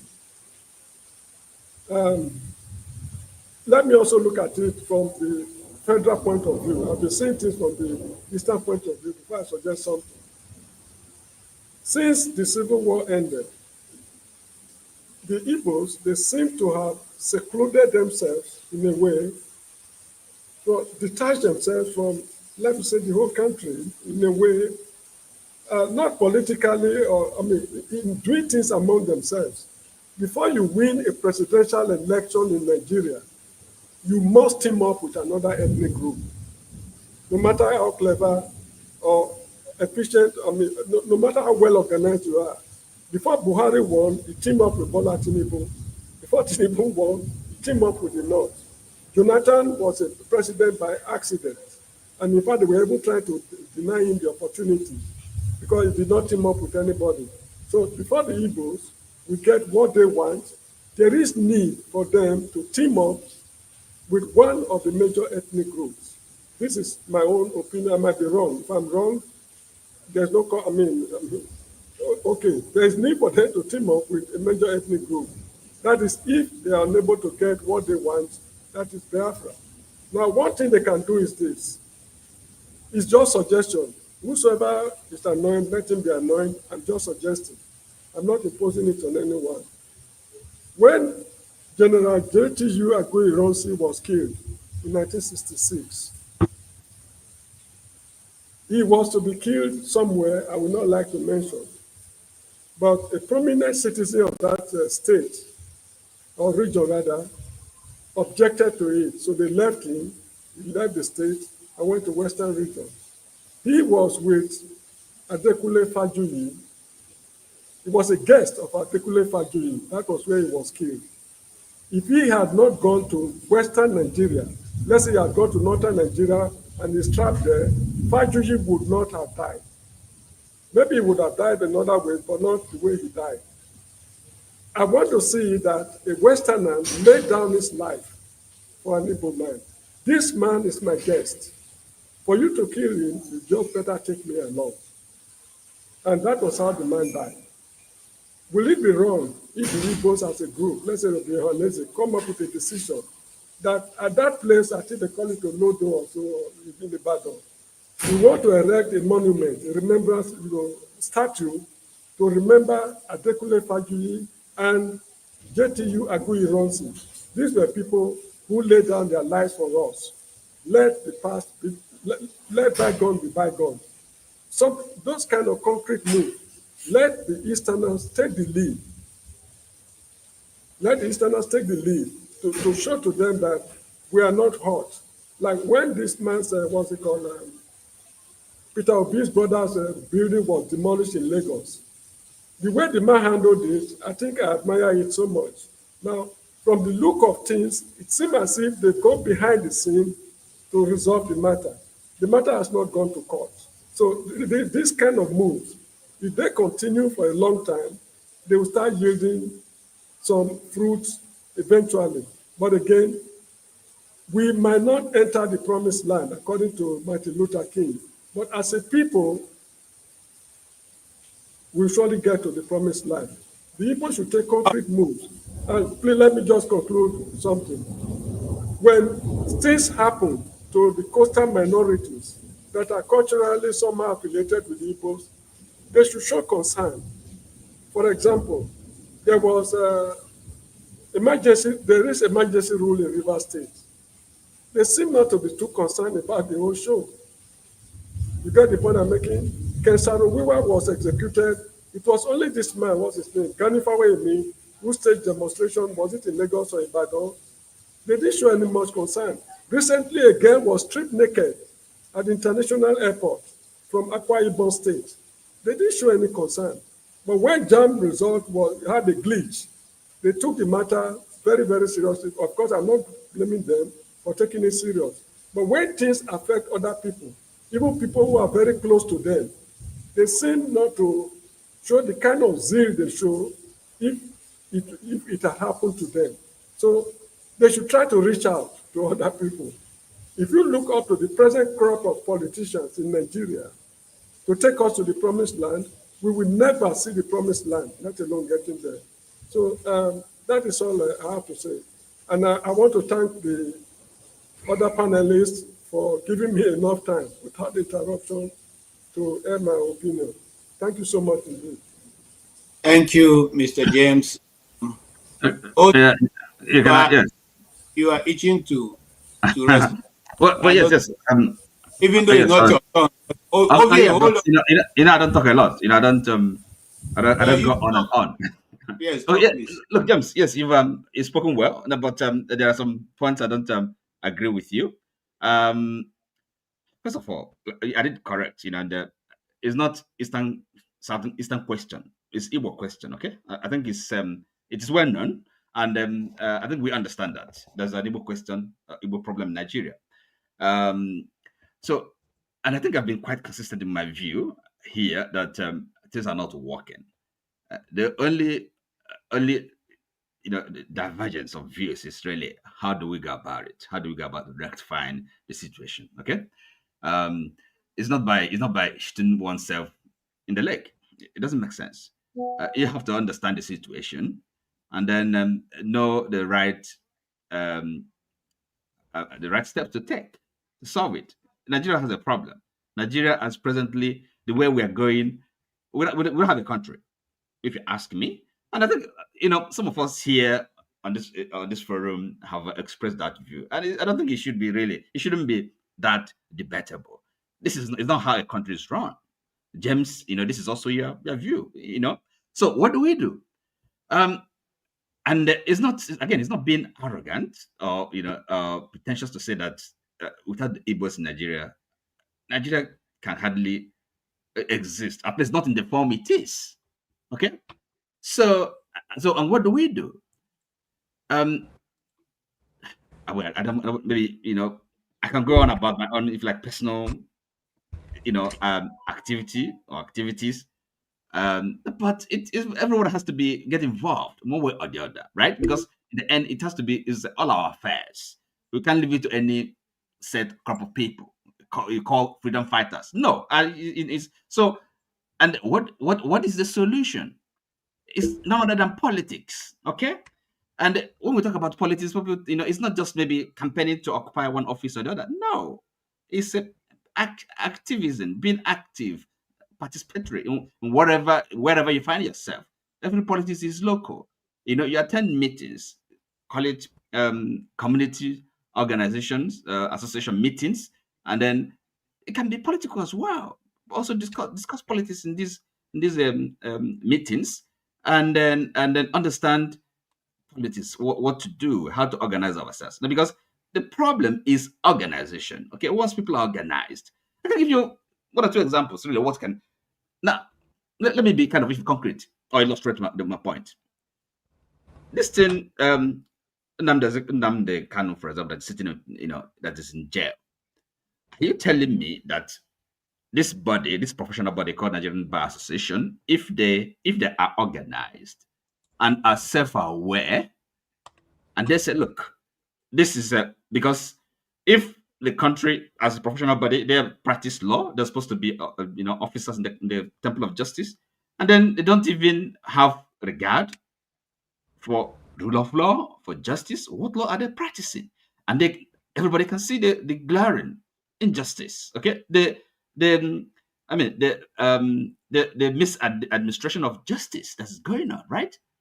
So can they take a stand for justice, for the well-being of the country? And actually, so look, when I'm going to court, when I'm attending court, we walk out until. Are you with me? So that is the kind of politics I'm talking about. Participatory, civil society organizations. Everybody has to be involved in this. Okay.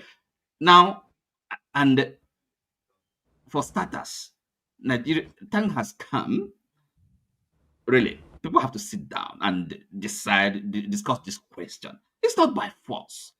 Okay, so one group of people in the southeast killing themselves in the name of Biafra, that's not going anywhere. It hasn't served anybody. It hasn't produced any benefit for anybody. It has only caused chaos and wars. Okay, so we have seen it. The evidence is there. It doesn't matter what you can believe anything.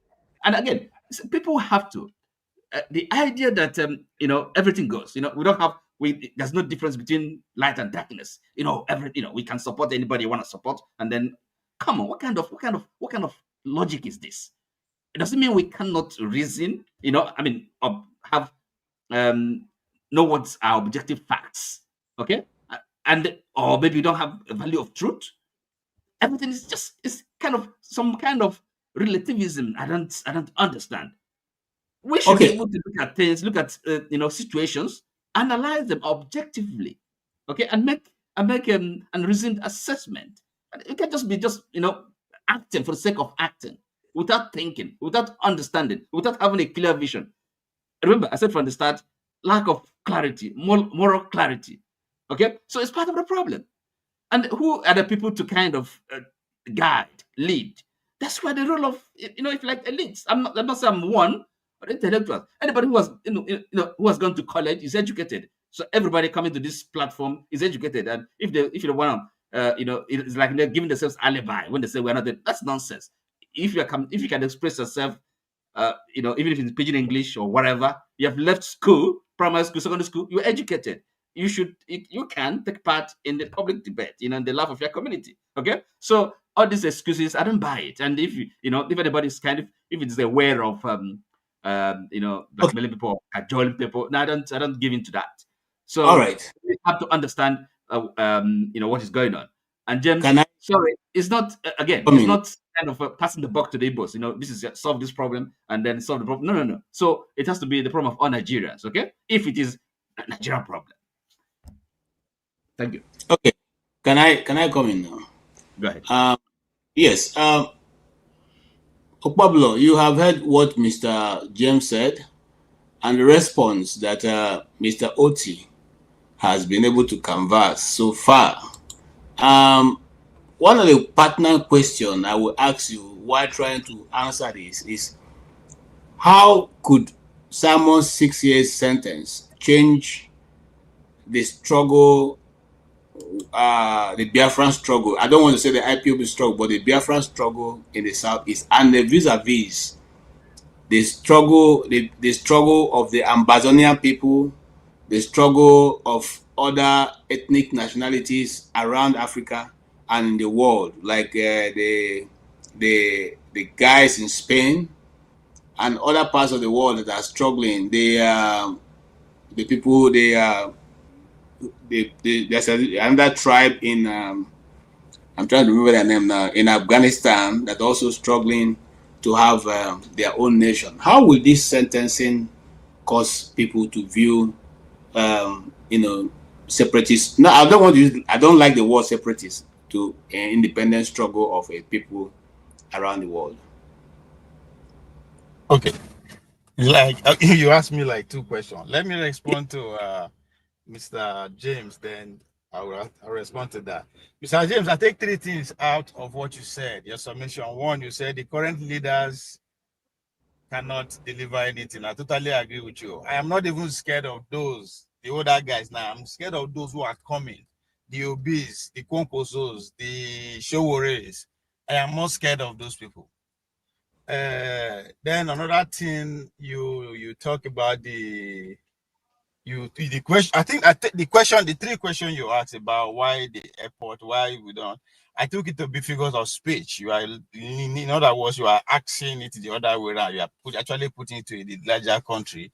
Why do we have all these obvious injustice structures all over the place? But the third one is where I kind of disagree with you. Not necessarily because what you said is not right, but because you are seeing it from one side, and that informs your conclusion. Now, this is what I mean. I think since the early 1600s, when the Dutch took over the world, human society, be predicated on two things: money and power. Up to today, money and power, and I point to that because of we seems to undermine what the Civil War cost, especially those that lost. They were zero, like grounded to zero economically. Now, so the question again you should ask after that is, what is the probability that the fight is over? Because in human history, now you know they finish. Once you are defeated, we will make sure you remain defeated for life. In fact, the America has to actually occupy the South with the American the Union Army because what they fought for, they don't want to actually implement it, which is the freedom of the black people. They literally have to put military on ground for so many years. So the people that are lost, they will need money, not just money, more money to stand a chance. Because if you look, those who won the Civil War gave us the Constitution, gave us the political parties. Because if you understand the system we are playing, it is one spirit. So it's the same people who are still in charge. So if we ignore this obvious fact, then we are deceiving ourselves. Right? The idea that they're having 5 states, other people having 7 states, all these are the spirit of constitution. And the political system is based on that. So the Obi not finding a political party or not willing to form a party, know what he's doing.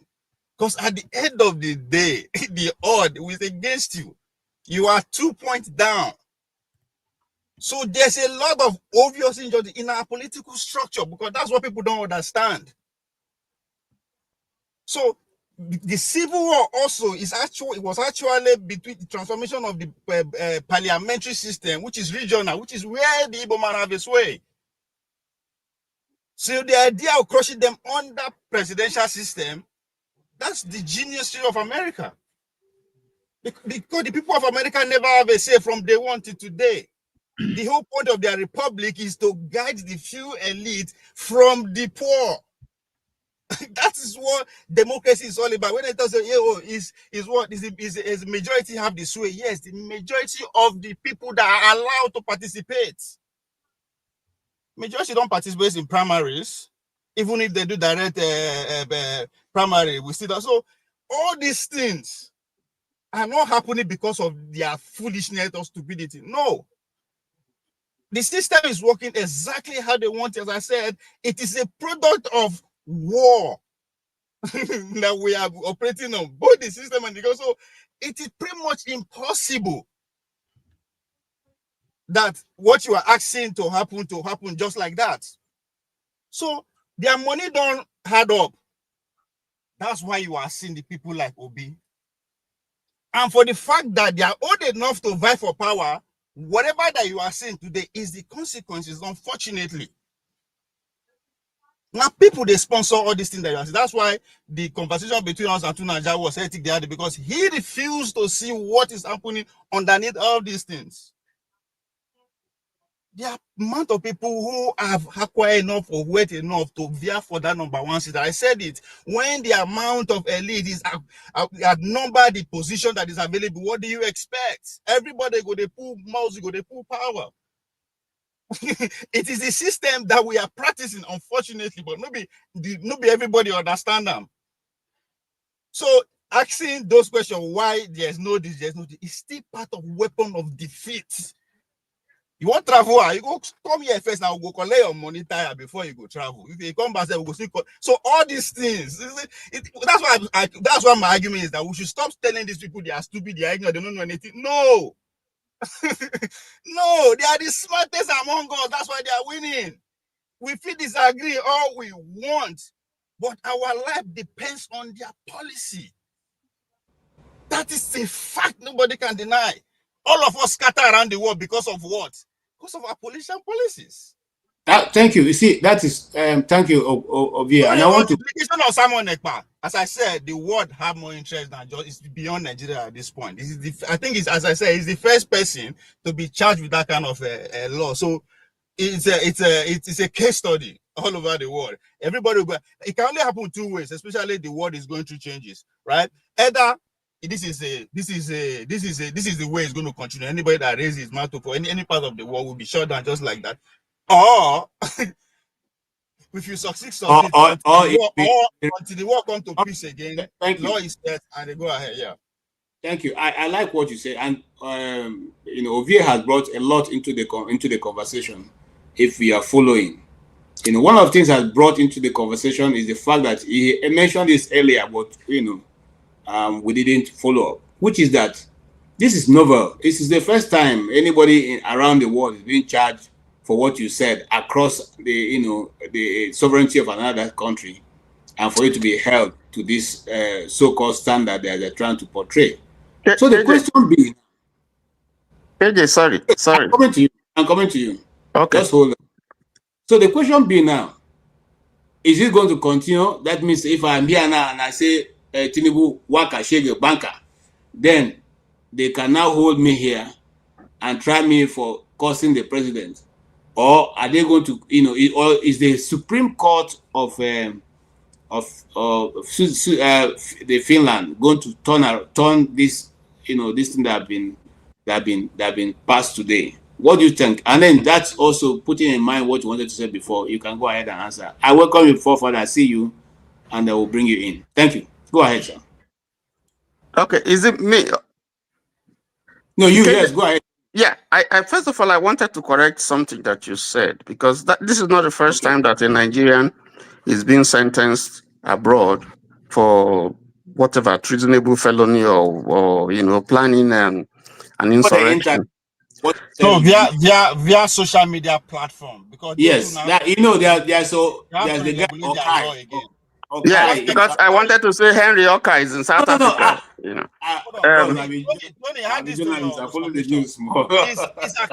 His account to which they use as evidence is still very much alive. It's still operating.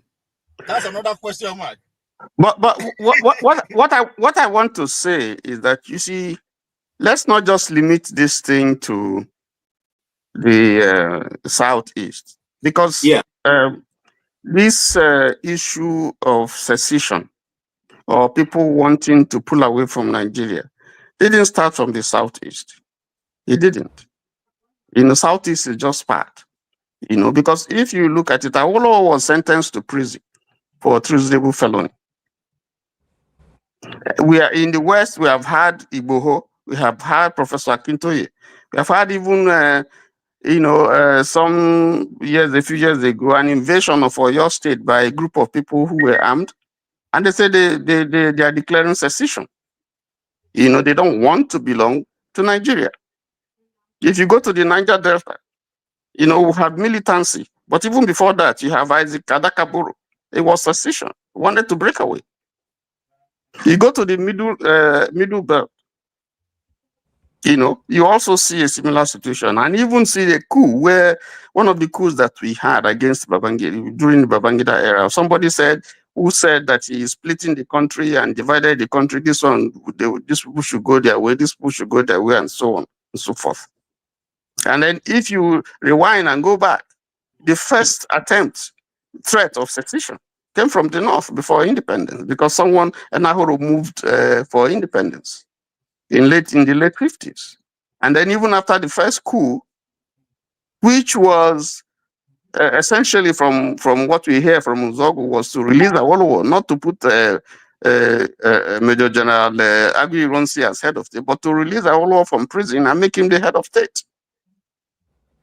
So when we say these things, I think we need to put things in proper perspective, because all sections, every part of this country, for one reason or the other, have had cause to say we no longer believe in this nation. Even the present president, at some point when he was in the trenches, did say that he doesn't believe in Nigeria. So everybody has had a cause, or for whatever reason, personal or state or altruistic, whatever, to say that we don't want to belong to this country anymore. So it's not the Igbo, the Southeast person should know what I'm trying to say. This Southeast case is not new. It's not novel. But if you look at all the various cases that you've had, this appears to be a case where there has been a sustained and persistent persecution of the Igbos. And they are rubbing it into their eyes. You can go and do anything. you are nothing. You know, so that's why it's being persistent. And if we want to resolve these issues, we know the problems, and there's a way that these things can be resolved. So, but the system, thrives on it because they see it as a situation, as an opportunity to deal with these people who they feel that they're defeated people. That's why they're doing it, because any serious government would want to address this issue like they did in Niger Delta. They would like to deal with the issue as they're dealing with terrorism right now. They are rehabilitating people, bringing them back, putting them in here, giving them money and negotiating with them and so on and so forth. Why is that of the Southeast different? So we must ask ourselves the issues. There must be something about the Southeast, or in this case, this particular case, that is making government apprehensive. Are they afraid of the Igbos? Are they? And if they are, why should they be afraid of the Igbos?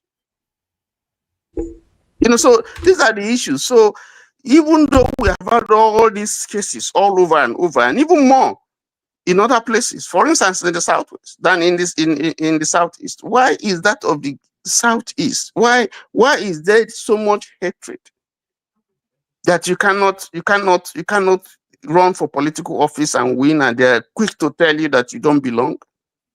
If you go to the military, you don't see your people there. You go to the police, you don't see your people there. You go to government offices, even the present structure, you look at those who are service chiefs, who are, in the various commissioners and so on and so forth. You just find a lopsided distribution of offices and privileges, even in terms of infrastructure. Sorry, Tony, please, could you address, and then what do we do as Igbos? So that's the question I'm interested So in. the first thing I'm saying, that the Igbos have a right to agitate. Straight away, they have a right. But the strategy is there are so many strategies you can use. Now, our politicians, our chiefs of Hanese, they have failed. That's why the youths are restive. They have failed. They are not pushing the issue. Apart from one or two people, they're not pushing the issue. So if you cannot... Shouldn't we, the people, work harder at that? I mean, the ordinary Igbo people, right? Okay, you and I, right? Shouldn't we work harder to make it if like engineer that properly? I agree. Even what we are discussing now is part of the process of trying to wake up to create awareness. Sorry, the reason why I'm saying this, you see, when you want to make your own progress, it's not just people allow you to speak. They allow you to speak. So allow them to also make their suggestion. If you want a comeback, you ask me. So because there are other people who are here, have not spoken. Allow him to make his point. He has been patient since. Allow him to make his point. You can always come back and say what you want to say, but let him make his point. Okay, we have time. We have one hour here. So please speak. He asked me a valid question. I'm okay with the question that he asked. But let me just give it. One of the ways you can address this thing is political will. When Yar'Adua saw the problem in the Niger Delta and saw the approach that the governments before him have taken, he had the option to continue in that way, but he said no. We got to explore another option, and so he went for peace. It doesn't mean weakness. Now, what will the government lose, for instance, if the Attorney General, for instance, declares a nolli prosequi for a case that is very clear concerning Nnamdi Kanu? Because the Supreme Court had made declarations. Almost all the cases he has won. The man is innocent. Free him, give him bail. That you would see the effect. It's going to douse the tension, some of the tension that you have in the Southeast, because you want to address the problem. And then there will be no need for this militarization of the Southeast. There will be absolutely no need. All right. Thank you. That's one point. Then two, the ills that there are things we know that are not right, that make the people feel sad and feel that they don't belong. That just mere political declaration and so on. A lot of it is just by someone who is in the head saying, no, this thing should not happen again. No, give them this. No, give them that. Give them that. Some of those things will help douse the tension that you have, and then we can move it from there. They can't be solved in one day, but you could take steps to show that you are genuinely interested in making peace. But when you have a policy that shows that you are discriminating against some people, some sections of the country, while some others benefit, then that's a problem. All right. That's a problem. Thank you so much. And then for those who are asking, I'm coming to you, Revolution. When we started this program, we said that the court said that Simon Ekpa is not a lawyer, but his wife is. Consequently, in our introduction, we said that if his wife is a lawyer and he is not, maybe a paralegal, paralegal, what are paralegal? Those who learn how to write, help immigrants write their statements and all that, or their story or whatever it were. Those are paralegals. They are not really lawyers. So if you're a paralegal and you may have read law in Nigeria, but if you are not outside of Nigeria, you probably not be called a lawyer. You'll be called a paralegal because you have not gone through their legal system to learn their legal their school, their law school. So you cannot really refer to yourself as a lawyer. It's possible that he is a paralegal. It's possible. I don't know. But for the law, for the court, the judge, 3 judges to have said he lied on that issue, it means that they don't see him as qualified to practice law in Finland. That we made that, but we're not here to hide any facts. We laid out the facts right before we started. So if you want to know more of what we said, you could go back to the beginning of the broadcast to see it. Don't throw things into it and think that you're going to dissuade us, from whatever we're discussing. The truth is that there are thousands of people, if not millions, who follow Simon Ekpa. You like him, you don't like him. That is the reality on ground. That's the reality on ground. You're being, sarcastic or otherwise will not change it. And the other truth and fact on the ground is that it is not the end, it's just the beginning of this long stretched out journey. There's still the appeal court, there's still the Supreme Court of that land, and all these cases will go through it. So let's not begin to just condemn the guy. What we are trying to look at is whether, since he has been apprehended and put in detention, have the things going on in the Southeast stopped? Somebody said yes, has stopped because we're not been hearing it. No, the situation which was analyzed by one of our people that we hosted on this program is that the money that was hitherto made available by the Buhari government is no longer flowing. So those who have been paid to cause small trouble in the Southeast are no longer being paid. And because that funds are no longer flowing, they have now decided to change location. That's the truth of the matter. Their foot soldiers are not being paid any longer. And I have the video of Hope Uzodinma, the governor of Imo State, saying that these things are not caused by IPOB. Let's not begin to invent new story into it. Let's just deal with this issue. The issue we are dealing with is, this is the ruling that the court in Johannesburg, whatever court has given in Finland, which is the way forward, and how does it affect freedom fighters or freedoms or people who are agitating for independence of their nation or their tribe or their small groups around the world? How does this affect them? So we're not just narrowing down on Nigeria, we're narrowing down because the news is international. I'm talking from an international point of view. A lot of media houses around the world have echoed this. And the question they're asking is, can this thing now translate to the fact that once you are in any part of the world, you cannot comment on political issues in your country? And if you comment and your country views that as being insightful, can they take you to court in another country and get you jailed? This is the question that's facing all of us, gentlemen.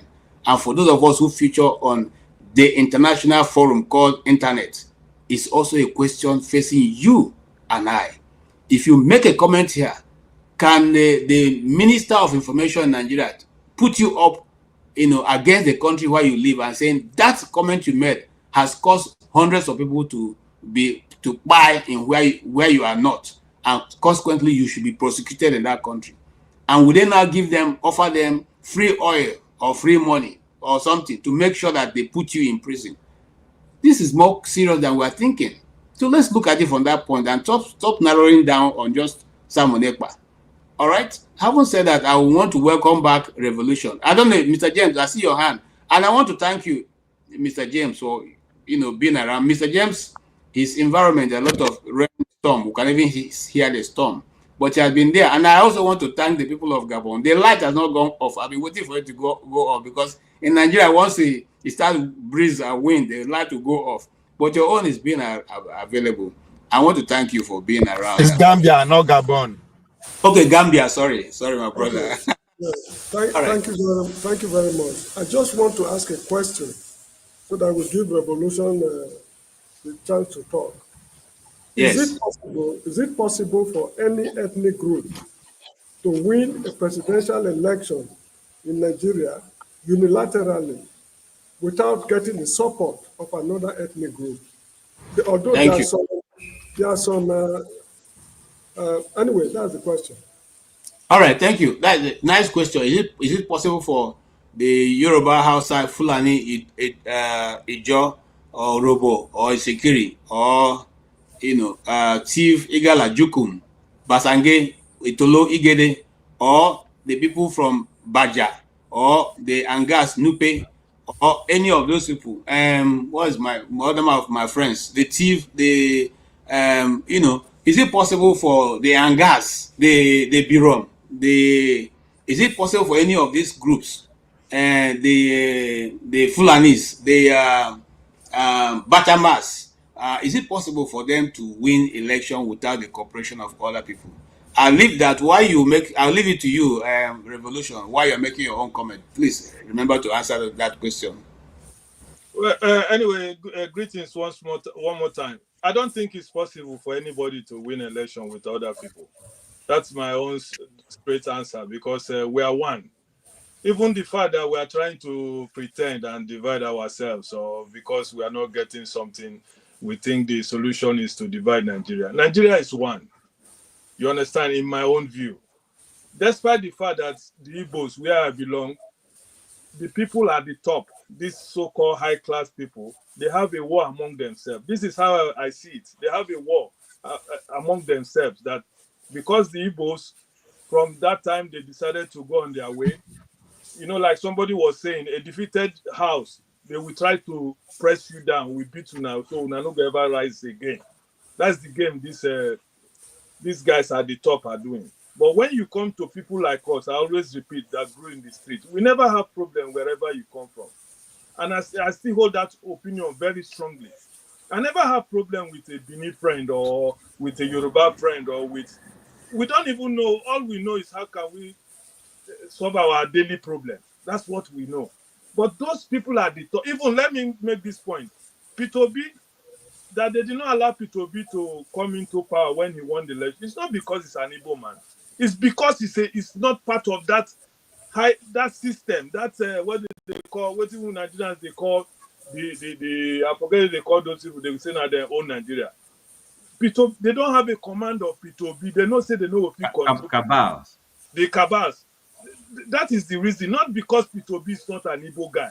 They know that P2B has a different agenda, just like Sowore, just like Samuel Ekpa, just like Nandi Kanu. They know that when these guys come, they will change something organically. I know the problem. Sometimes I used to dream, so all this smart why they make. If you become president tomorrow, what will you do? I know what I will do. We all know what the problem of Nigeria is.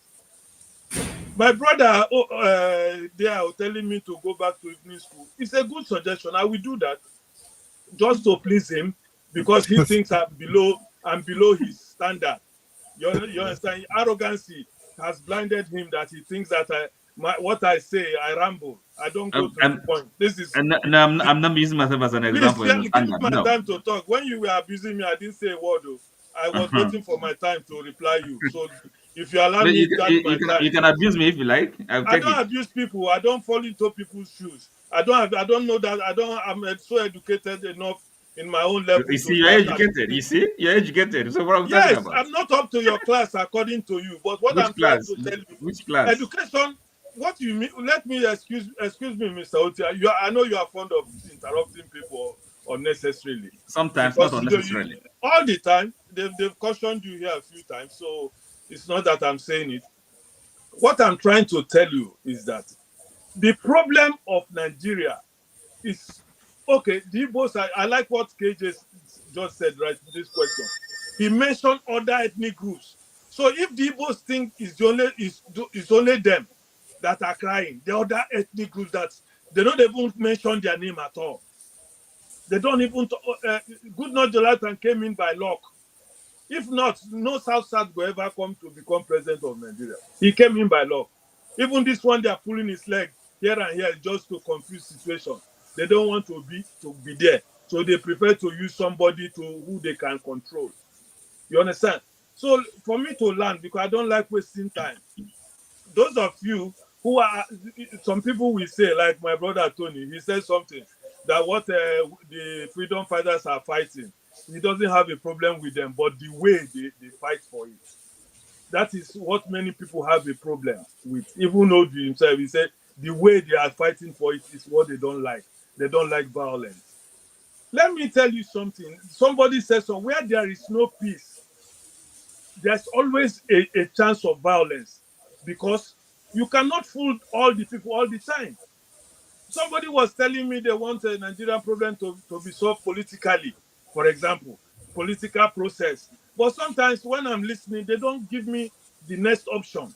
They say political. We have been to elections in this country, for crying out loud, many times. We will vote somebody in, those people at the top, they will truncate it and tell us that go to court. And then when tomorrow somebody like Shore stand up and tell us, let us do revolution, they are just allocating scores to people. They are just, you people will say Shore should grow up. Why go they talk so? But they told us to go and vote. We have voted. They refuse to give our vote to count. Look at the ones they just did the other time, by election, local government election. People sat at home. People are tired of being deceived.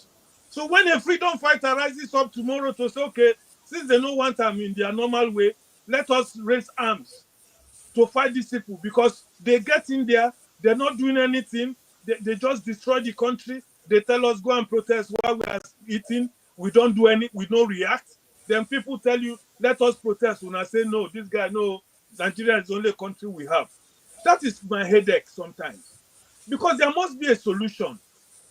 Not just coming here to talk. Now, Simon Ekpa has been in prison, whether some people like it or not. Some people will come here, just talk. They say he deserves him right. If you are in the trenches, you must expect to go to prison. We all understand that. But what is who is winning? Is it the common people Simon Ekpa is fighting for, or the people who left Nigeria? I know a lot of. I have one brother here. He says he's a professor. He's driving taxi. Sometimes when I see him, when we jam like this, he will be sleeping in his cab. You understand me? I can't say all the school. Sometimes I will remember. The man used to remind me of Odi. I will say, okay, look, I'm now. He learn all waiting. He learn. He come from Sweden. They drive taxi. They sleep. No customer. Then when Samuel Ekpa rise, say let us fight. When Shore rise, say let us fight. Una go they blame him.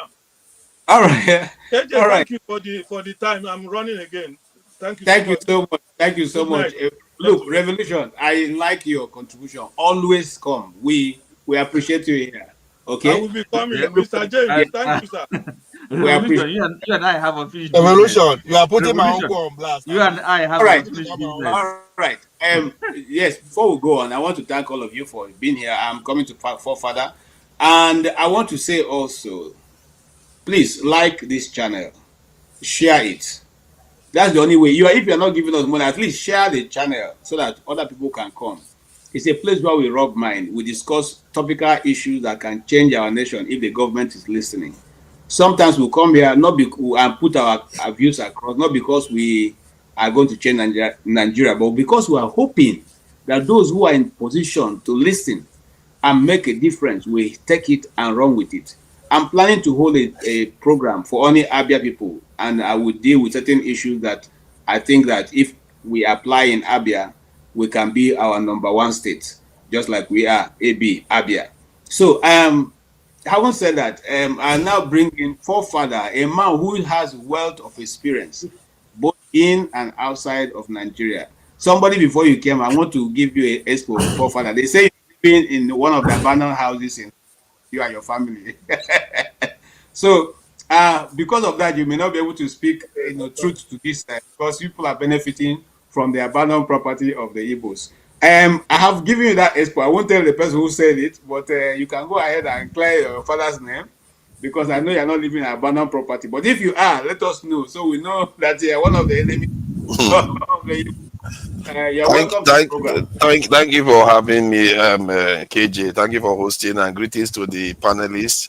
It's true that I grew up in a property that was taken off an Igbo man in the. Okay. No, that's true. That's true in Port Harcourt. This is one of the reasons why I find some of the issues a little bit problematic. But I think the person was saying I'm living in an abandoned property in the UK, so good for him. But two things that stood out for me from the submission so far that I've heard, at least I came not long ago. I think the statement from Tony about the Southeast not being provided any form of amnesty or safe corridor, whatever you want to call it, that is quite interesting that it hasn't happened. Because the amnesty in the South, if I'm not mistaken, one of the champions of that amnesty was Onyema, isn't he, of Air Peace, and he hasn't done anything like that for the Southeast. I don't know why. Maybe because he feels like the IPOB people are not in any mood to be repentant. I don't know. Who knows why that is the case? It seems odd, though. There's also the issue of the lies that Simon Ekpa has told, not only to Nigerians, to even the people in it was in Finland. Yeah, that's where he is now. So they got cross with that one. He said he was a lawyer, he's not a lawyer, and boom, they took him. Maybe that one even pissed them off even more than the fact that they killed so many Nigerians, because it took a long time before they picked him up. But this is the problem now, isn't he? He's always been a con man, but people need somebody to tell them what they want to hear. This is one of the things why people like Socrates hated the democracy, or he called it populist people policies. And when people say things people like to hear, they just run towards that person, whether it's true or not. They don't care. And I've always seen him as a charlatan. The last time he was here, not 9 months ago, you will not believe it. He was actually here about 9 to 10 months ago. I even had to go back and check the video to confirm it. And he was here with I think he was wearing some kind of permed hair with foreign flags behind him, and with Jesus listed. I was like, how are people following this man with all those things? And the people he's championing in that image are people that decimated his own community in the past. They think it wasn't only Yoruba, or when the Oyibo came, they decimated everybody before they took over. And he was wearing, so I just didn't see him as a very, very serious person. And the fact, the idea that he is the first person, he's not the first person to have been convicted like this. There has been a lot of people. And one other thing that also stood out to me is the fact that they arrested him in 2024, I think November, and he's been convicted today. In Nigeria, they arrested him in 2021. They have not finished the case today. It just tells you the way Nigeria justice system works. That's why nothing works in that country. They can't even prosecute a simple case that they have clear cut evidence. They just sit on it and leave the guy, and they might use him for politics now, because if they see that P2B is a very popular guy and they don't know how to tame him, they go and leave him Nnamdi Kanu, because Nnamdi Kanu is not a big fan of P2B. He comes as cause chaos in the Southeast. That's another ammunition in Tinubu's pocket that he can use against the Southeast in the coming this election. So it's a very, very sad tale to be watching all these things unfold. And I don't blame people that say that some people are targeting Southeasterners in Nigeria. They are. And I'm not going to shirk from saying that some Southeasterners don't help the case too. They too make things very easy for people to target them. And those ones, people like Ekpa, they should go to the back seat. Bring people like P2B forward. That's what you want to do. Don't bring people that just want to cause trouble all the time forward. Put them backward. Thank goodness, at least he's out of the way now. Hopefully, he's not going to come and start threatening people. During that time when the election was about to be held, he came on. He said nobody should vote for P2B. He was threatening to kill people. They should prevent people from going for an election. He was causing a lot of trouble, man. The guy was problematic, even for P2B, because whenever he shows up, he reminds people of that, and he affects P2B's popularity. And they know what they are doing. They know what they are doing is going to affect P2B, and they did it anyway. They all knew it, and I wonder why would you do something like that? Why would you just do stuff just because you hate Nigeria so much? You don't care how the people living on the ground right now are going to survive. I don't understand them. Personally, I just think that those people are agents of chaos. Maybe they are even working for foreigners, for all I know. We don't even know what drives these people. How can he truly believe in Igbo people and he's wearing all those foreign emblems? How can he truly believe in his ancestors and the pains of the Igbo people and he's wearing that many foreign ancestors? He can't even keep his hair his own. He will have to go and permit. I don't know. I don't understand it. I really don't understand how people follow these other people, but I will leave it there. I just feel like there are injustices against Igbo people in Nigeria. It's happening clearly because that case that Tony mentioned, that there have not been any amnesty in the southeast. I don't know what Oyeba is doing. Maybe we should ask Oyeba. Has he consulted politicians to try to reach some kind of arrangement? He hasn't come up with anything. And there is also the targeting of Southeasterners in elections. Even when the election is not here, they're already targeting Southeasterners. I was here on the platform when they were targeting Southeasterners. The other day, I asked a question about this, and people were telling me, "Oh, don't talk about it. You are the one inflaming the whole issue." So I will be on the platform again the next election. Then I'll start talking about, "Oh, they are attacking the Igbo people in Lagos again." You think I want to do that again? I don't want to do that again. So yeah, I'll leave it at that. I think I've gone on too long. I can rant for 1 hour about this. Okay, thank you so much. Yes, I'll go to Ovie straight on. You've heard what forefathers said. I don't know where to even, because a lot of things forefathers said that probably doesn't sound too right to me, because Buhari was selected by Boko Haram to negotiate on their behalf, and Buhari totally supports, because he said an attack on Boko Haram's attack on the north, and we didn't hold him to. How come be it that every time we hold an Igbo man account for what others are doing, especially in such a situation? What's the difference when a northerner makes a statement like that? El-Rufai said if anybody comes to monitor election, they'll go back in body bags. They didn't see that as anything, but if it's an Igbo man, that would have been a national crisis. So what makes a difference when it's said by somebody else and then the Igbos repeat it? By the way, the guy who contested Garba Buhari, is it Garba Buhari or something? What's his? I've forgotten his first name. Who said that one man's I want to quote him properly. One man's Boko Haram is another man's freedom fighter. One man terrorist is another man's freedom fighter. In other words, referring to Boko Haram as being the northern people's freedom fighter. That didn't land him in jail. That did not get him to be one who incites problem. But if that statement was made by a southerner, an Igbo man, he would have put that person in jail. Why is it that different measure for different people is still being practiced even to tomorrow in Nigeria? That's the definition of power. Nobody who carry gun, nobody who carry gun be power. Now who tell me carry gun and power. So that's when Tunaja was talking about peace. It as an amnesty. So I wanted to ask, what capacity is he operating on? So whatever place you in there and a person put on there, that's all what power is all about. When your people are in possession of power, there are a lot of things you can get away with. That's what America represents. America can afford to do whatever they want because they can afford to do it.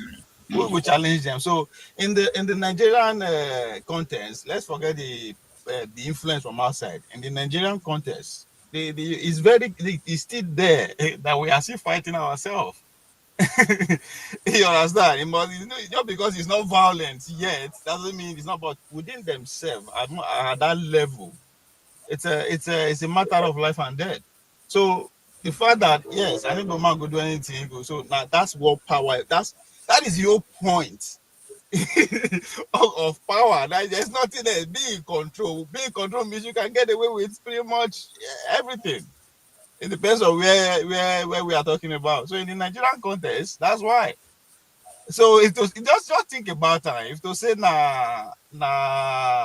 any other tribe, any other minor tribe, I put the Igbo tools among them because they don't get power. They don't get power means they don't get power. So we did the same.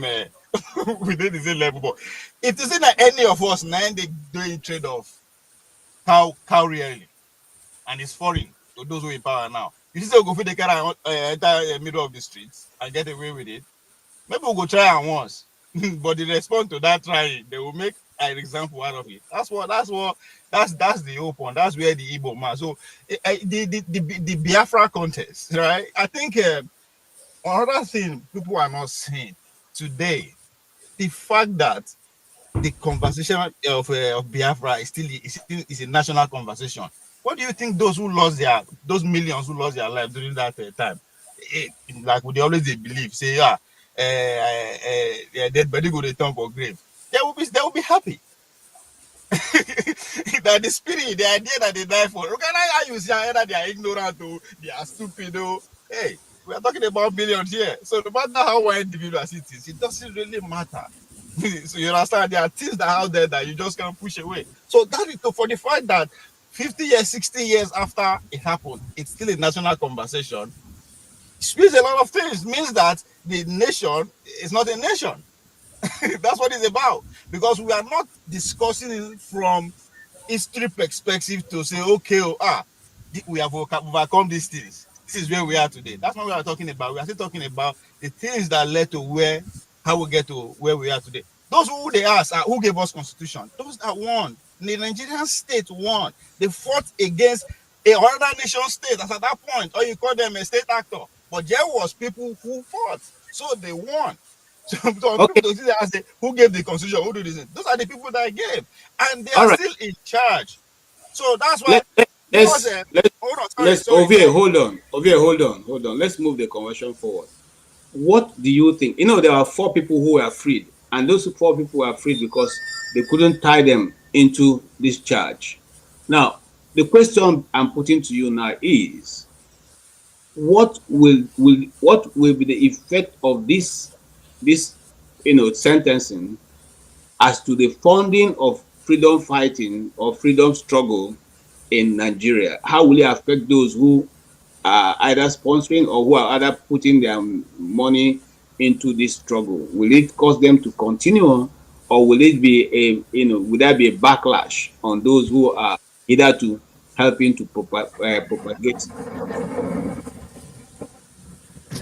Sorry, those 4 people, me and you know them because they no get followers, they no get power, they no get influence, they are not as influenced as Ekpa. So Ekpa is an interesting, national or pretty much international conversation right now. So the first thing they know, poor those people say they will know they are not significant, so they are not the important into the story as it developed.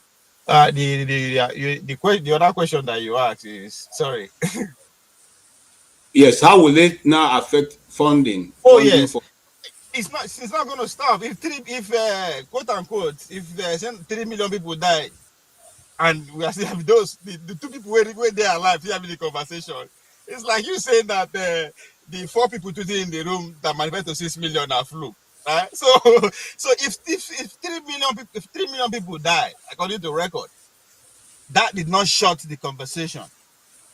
There's nothing can stop it. Yes, if it just go down a little bit, but you will metamorphose from any other form, right? They cannot come when internet be only YouTube and Facebook and a few of them, and they catch them, which is say nothing. Before you know, you go Twitter, you go TikTok, which is the latest technology after those one, and somebody else came. So human as we evolve, as technology evolve, so all these things, unless we actually sit down, I mean, those in charge sit down and actually say, I was talking about, I think with Tuna Jabi yesterday, say, come, our future hang on two things. It's either these men who are in at the corridors of power now actually sit down and look at what is happening and say, come, this will consume us all. And they decided to carry out the revolution among themselves. So it does happen, right? In order for you to avoid the civil war, you carry out the revolution among themselves. If now wealth disparity, you distribute the wealth, you have to do something. Or few people among them who are going who are disgruntled among them, because all this thing are money they sponsor all these people. Now those people will get money. So there are few people who are disgruntled with the system. What all these things they will result to? They will keep fueling all these things. So until they either do something within themselves, or few people will mobilize. Like those few people, you don't need every stupid people on the street now. That's why the people where they talk say education. You need the foolish people to carry out the revolution. Now the foolish people go die fast. So you need them anywhere. You need them. So they have a role. Just because you don't see their importance, it's because you're not on the front. You need those people. All right. So everybody at this point, every distraction is needed, right? Either to push the elite to sit down and say, "Hey, this will happen again," or we all wait. If we survive anything, we go anywhere we continue. We not. That's how our Nigerian story ends. But the story will continue. So the agitation will slow down, maybe, but it's definitely not the end. We'll come out another way. We'll never ever see woman leader yet. We'll never ever see priest leader. To Nigeria, we talk about how the man they just how he appear. People they follow Pope where they wear cap. If I wear that same cap, come your house where you get grown up daughter for house. You know, don't you see me as one any somehow? But millions they follow up. So every leader have his own way of disguising himself. If he works for them, fine. Yes, there are people who are following because of that. It's needed. If to say that one doesn't subscribe by a girl like me and you, if you know this situation. All right. So Thank the you. followership is also important, regardless of how you attract them, whether propaganda, whether you're dressing, whether you're whatever. It is the cause that is important. Thank you. Thank you so much. And I'm coming to you, OT. Oh no, let me go to because OT, you are not one who likes. I think I've spoken enough for today. I'm not. Okay. You have okay, no problem. Yes, we still have enough questions. So I don't think I have anything more. Unless you ask me a question, I don't have anything more to ask. All right. I'm asking a question to Tony. Tony, I have a question here. What will this ruling mean, or how will it affect the current support for IPOB vis-a-vis the case? And I thank Florence O for even framing part of the question I'm asking now. Vis-a-vis the outcome or the current case facing Nnamdi Kanu. Do they have any correlation in the first place? And can it affect, in which way can it affect the outcome of that the current case in Nigeria? Well, I can only speculate. But one thing I know is that the current government is going to be pleased with that with the court ruling with respect to Samuel Ekpa, to the extent that at least it will put him out of action and probably not be able to stir up more problems in the Southeast. So it will be expected from that position that unless someone else, takes over, it's likely, quote and unquote, that there may be some moderation of the problem that you have in the Southeast associated with Samuel Ekpa. But for me, I don't think, not being a fan of Ekpa, I think that, if you ask me, I think it's proper to silence him. That's my view. And I make bold to say that. Because like I said, I don't endorse his strategy. I don't. And I will never endorse it. For instance, I don't see any reason why every Monday the Southeast, there will be no business in the Southeast. I don't see any reason why. I don't see who gains from it. I don't see how it benefits the Southeast. There's a lot of money. I mean, there's a lot of businesses that would have gone on. There are a lot of, I have a niece who lost the husband, and the son is in the East serving. And he couldn't immediately come when the father was sick, to leave on Monday when his father was sick, because it could be dangerous. So the mother, the bereaved mother said, don't come on Monday. You wait until Tuesday.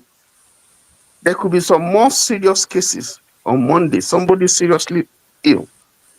And then in most places, I understand, in some places, I went to the East. I know that when I went in November, December, in Umuahia, I was in Umuahia, and you could move around even on Monday. So I know that some places in the East, I mean, this thing doesn't hold. But there is general fear that if you have to transverse town to town or state to state, you might just get into trouble. Assuming you have a serious situation on a Monday, you can't do anything. So the people that you want to protect, the people that you say you are fighting for, your policy, whatever instruction, whoever gave that instruction, and they point to Simon Ekpa, it's negatively affecting them, it's affecting their life, it's affecting their business. I don't think that's a way to fight the current problem. I don't think so. So I fault it. So I ask you a question, Mr. Tony.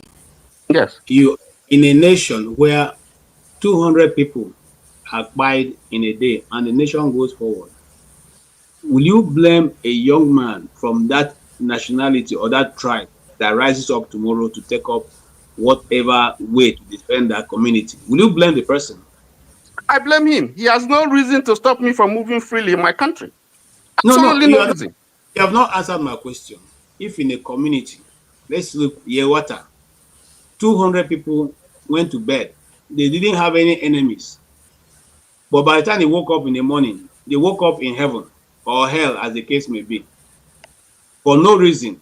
They didn't take anybody's arm. They didn't kill anybody. They didn't do anything to anybody. But people invaded their community at night. And didn't only buy them, even their little children who were 3 years old, 2 years old, 1 year old were massacred. Will you blame a young man whose family was cleared in one night? Will you blame him tomorrow if he decides to be a freedom fighter? You see, that is why I went about citing the fact that you have these splinters of groups all over the country asking for secession or asking to break away, or that is not peculiar to the Southeast. I did make that point. And it's clear. Sorry, that Tony, it started by your friend, though. Now your friend started it at home. Who was it? the nation on a is... serious note, it was one that started it. Not Who is my friend? Who was it? Okay. Was Ricky?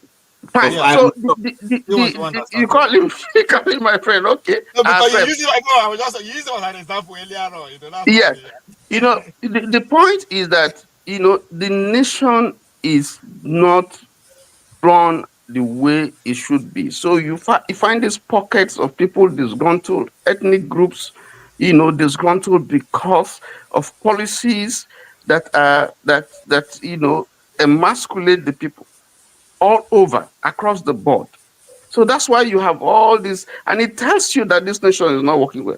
How can I blame anybody? My father was killed. My town was totally decimated. I have a right to take up arms against Nigeria and kill anybody. Yes, but I didn't choose that path. So it's up to who wants to take whatever decision. I wouldn't endorse that path. That's what I'm saying. But does the person have a right to be angry? Does he have a right to feel bitter? Yes, of course he has a right to feel bitter. But we can't bring down the roof. We can't. My point is that if you take revolution, because a revolution came, was here and it was saying, if you start a revolution, you don't know how it's going to end. It's like throwing a stone in a market. You can't control it. You can start the process, but the end result you never tell. And the end result can be good, it can be bad. But what we are looking for, is a solution that is going to take us out from this mess that we are in, not the one that will worsen it. Okay, thank you, Mr. James. Will you want to add to that, or should I ask a different question? But I have a lot of questions here. You can ask questions. Never mind. All right. Thank you so much, Mr. James, for also being. Could the conviction of Mr. Simon Ekpa increase or reduce the recruitment to, will it increase or will it reduce sympathizers? I mean, will people be drawn to sympathize with him for a big nation being unfair to him, or will it reduce? And then those who are celebrating go deported after they finish this thing. Please, he's not going to be deported. He's not a Nigerian citizen. He has removed himself from Nigerian citizenship for long. Yeah, you see, I remember those days, I can't remember the year, when, what's his name? Ken Saro-Wiwa was hanged during Abacha's regime. A Benin man in Israel asked me, what will be the effect of the hanging of this man? What will be the consequence? And I told him quite frankly that nothing will happen. It will only lead to the general apathy in the Niger Delta. The war will not come to an end. Simon Ekpa has been jailed. Fine, he's in prison. He will come out. If he will change his opinion while there or not, I do not know. It is based on, I do not know how strong his conviction is. If they squeeze him the way they are squeezing him now, what he will turn to be. I do not know if it will lead to, you see, there are too many variables. What I'm interested in is solution to this problem. I prefer the solution which seemed not to have gone down well with a number of people. I asked a question not long ago. Is it possible for an ethnic group to win a presidential election in Nigeria without the support of other ethnic groups? You know, when I talk of ethnic group this time, I mean the majority ethnic groups, like a Yoruba man winning election, not the type of Obasanjo won after the Nadeko Wahala. That was a special arrangement between him and Olufalaye. It's a special case. Is it possible? If the answer is no, then I think the Igbos should look for a way to get very close to a particular ethnic group, either the Yorubas. I know it's very difficult for the Hausas, or they can, among the Northerners. Let me ask a question. Oh. No, let him finish now. Let him finish. Go ahead, James. Go ahead. Ask your question. Yeah, James, I wanted to comment on that. I just forgot. But I don't think we have ever had a situation where we have the kind of picture that you're painting, that one ethnic group. No, there's no political party that is made up of just one ethnic group. It has never happened in Nigerian history. What I said so when you make that an analogy, it's not acceptable to me. Excuse me, it's not acceptable to you, that's fine. When I talk of ethnic group, what I said earlier on is this: the majority ethnic groups. Now, remember, during the First Republic, NCNC and ACP had cause to form a coalition government. Buhari had cause to rely on Bola Tinubu to win his presidency. Bola Tinubu also relied on him to win his presidency. That's exactly what I'm talking about. Yeah, but so remove the word ethnic, because NCNC is not ethnic. Oh, no. Like, you guys are, just allow it to finish. When it is your turn, you use them, you know. All right. Thank you. Thank you so much. Hold on, Mr. Osofia. Mr. Osofia is here. And Mr. Osofia is going to come in from a different angle. But I want to say this. You guys have confused my thoughts. All right. Welcome, Mr. Osofia. You have followed our discussion. What do you say?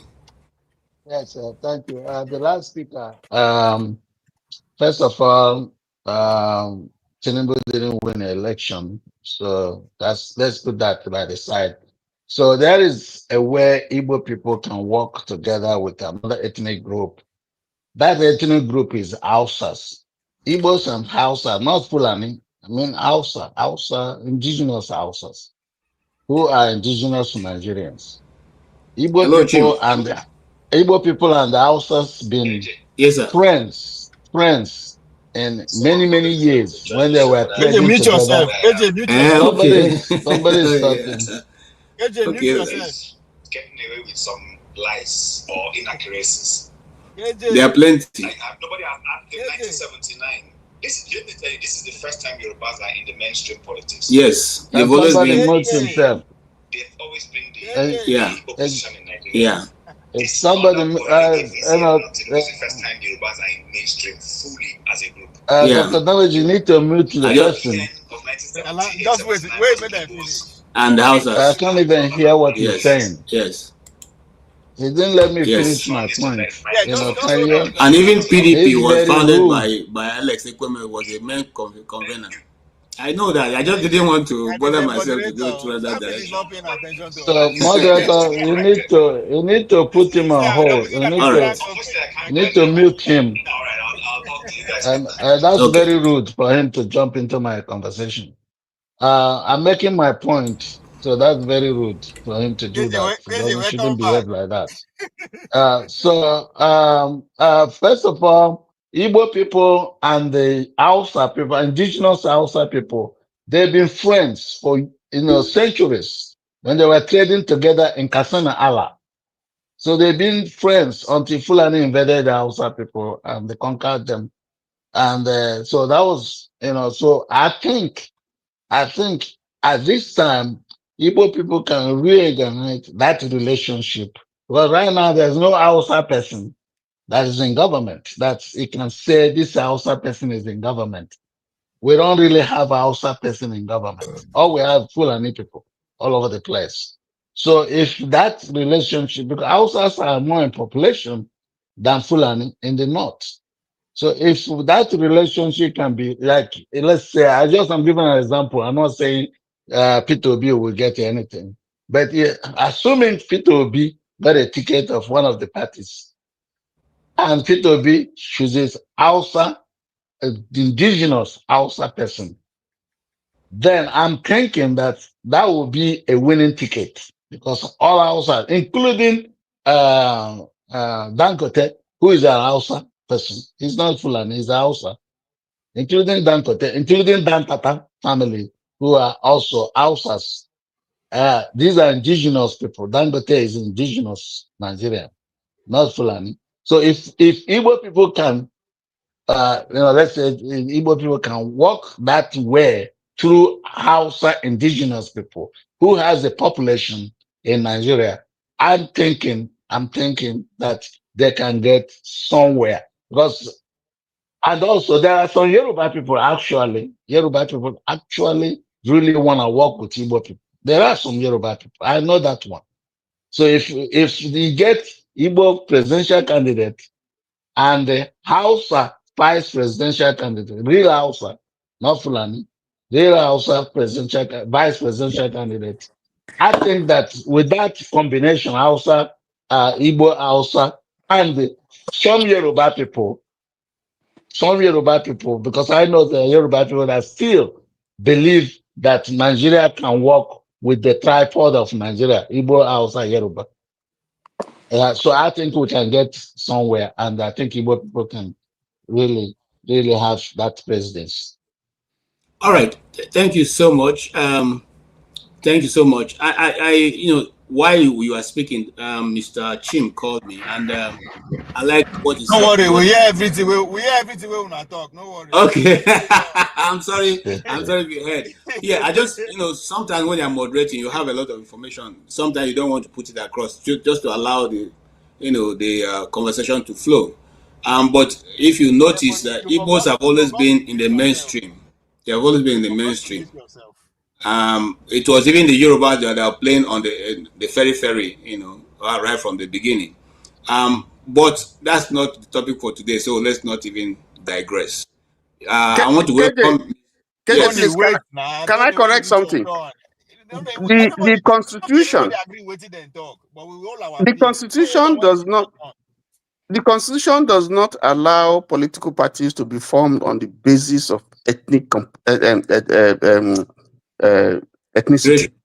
Yes. So you can't have that kind of thing. And that's why I said every political party that you have had in Nigeria, has had a mixture of everybody across board. You might have one that seems to be more of a particular ethnic group, like Chim was saying, if you look at the action group at the time, strictly Omo Oduduwa, Egba, it's because he evolved from Egba Omo Oduduwa, but he still had in itself. I mean, Awolowo was vice president. Was Umade. Was Philip Umade. Let's wait for your turn now. Everybody know they agree. Yeah, so I don't think there is a particular political party that's maybe AG and ABGA more like ethnic party, but there are parties like PDP, the one that is running now, APC. They are not ethnic party. There are people that different every ethnicity Thank you. are part of that party. So I just want to clear that to you. Yeah, What I'm talking about is that when a party, any party like APC, PDP, or the new one they're trying to put together now, the ADC, they come back together and they have Igbo presidential candidate and the Hausa vice presidential candidate. And I believe that these two groups plus Yoruba group, I think they can get somewhere. We're not discussing the formation. We're just trying to deal with Dr. I didn't say anything about Simon Ekpa, because this show is about Simon Ekpa. Simon Ekpa, I've had the opportunity to have a Zoom meeting with Simon Ekpa in the past. And I had the opportunity to have a Zoom meeting with Simon Ekpa in the past. And I realized that, Simon Ekpa actually wasn't really into bringing one Nigeria. Not what some people some people can pick whatever they want to define as one Nigeria. It wasn't really there for one Nigeria, like the way we always, when we are younger, we always think about Nigeria, and we do the Children's Day, Independence Day. Everyone is thinking about one Nigeria. So the Simon Ekpa was more like an opportunist that's looking for opportunities to make money. And then he found out in the Biafra project, many of them used the Biafra project to make money. Unfortunately, people misunderstood them. That these are the people that here to make money, and because the Biafran project, a lot of people are very emotional when it comes to Biafra. So they're very, very emotional. And even adults that had experience of the war, and individuals that are well-educated individuals, they feel this. You can easily convince them. When you talk about Biafra, they become emotional, and they can do anything. They can give you money. They can do everything without even thinking, until they realize that they're being taken. So Simon Ekpa is in that group of people that took advantage of our pains, our struggles, to make money. And I'm very happy that the government of Finland saw through this, and did what they did. I think 6 years is very small. They should have had more years, because if you go to the eastern Nigeria, you will see the damage, the destruction, the words of Simon Ekpa did there. My village, nobody lives there anymore. People were sacked from their own central house, central land, central homeland. They were sacked. They go to them and say, you have to leave today. If you see you tomorrow, you are dead. The entire village, people left. It was empty. This is not Fulani coming to kill us. This is not Hausa coming to kill us. This is not Yoruba coming to kill us. These are the Igbo people that Simon Ekpa and his gangs were able to convince and let them tell them that you are fighting for Biafra, which was not true. These became criminals, and they're killing people, burning people, raping, killing everything, destroying properties, destroying houses, burning everything they could get their hands into. And this is what we have suffered because of the words that came out of Simon Ekpa. And All right, 6 thank you. years in I prison need to is stop. actually not I good. need to stop Not you it's right too now. small for Thank what he has you. done to Thank so you. many people. I can't even go to my village right Thank now, you. which is very Thank you, sir. shameful. Thank you. I think we gave you more time than I'm sorry about that. Hold on. I'm sorry that Oh, I hold just on. wanted Hold on. to put it Hold out there on. so Hold the on, world guys. can hear this. No, Hold thank on. Hold on. Hold on. Thank you. Now, is it much as some of what you said is not totally the we've had guests. This program didn't start today. We've had guests here who have operated in the southeast and are still operating in the southeast. I will have what they've said. I have much more than enough videos from people who have been operating in the armed struggle in the southeast, who are not government officials, but they are persons of interest doing all kinds of stuff in the southeast. So I will not accept the fact that it's only Simon Ekpa or whoever he is using his proxies in the southeast that are doing the damage in the southeast. There are many factors in the line, but that's not the purpose of today. Maybe before this week run out, we'll come back to that issue and examine what is actually happening in the southeast, and if we're able to get Professor Chidi Odinkano, we'll bring him back in.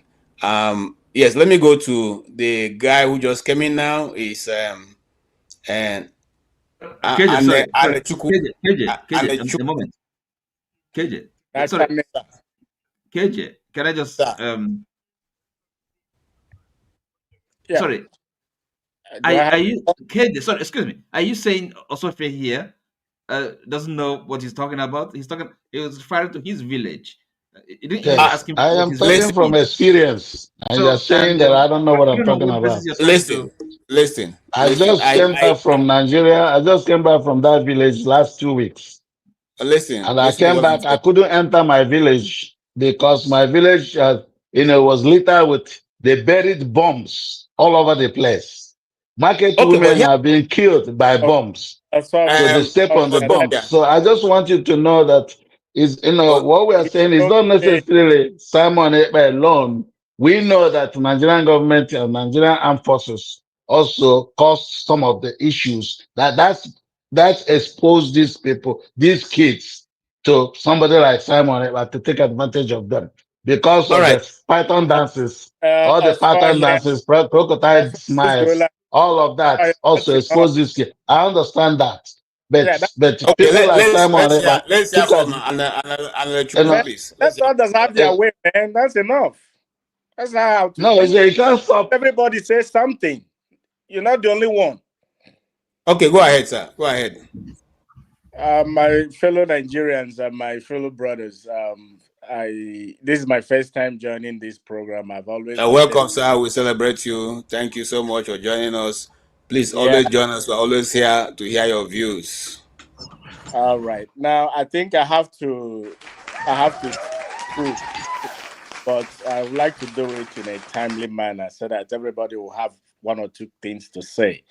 First of all, I think the caption time on it, but glad that guy failed. I wish they had given him 20 years so that he won't come out again. By the time he comes out, perhaps Alibo will be better, because I do not understand how somebody who wants to improve Igbo land will instigate the destruction of the homeland where he comes from. It makes no sense.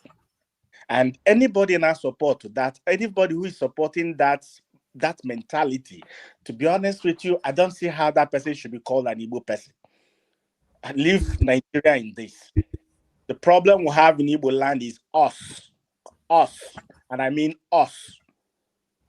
Both those at home and those of us outside Nigeria. We are the problem. If we want to solve the problem in Igbo land, we will solve it by ourselves. The destruction going on in our homeland makes no sense whatsoever. Absolutely none.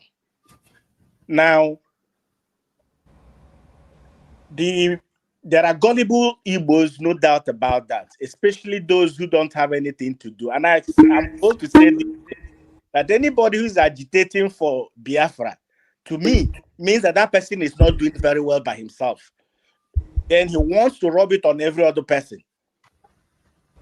The Biafra struggle, for Christ's sake, to me, is a thing that at this stage and time, we should be talking about the development of Igbo land. Nigeria is not enough for the Igbo man.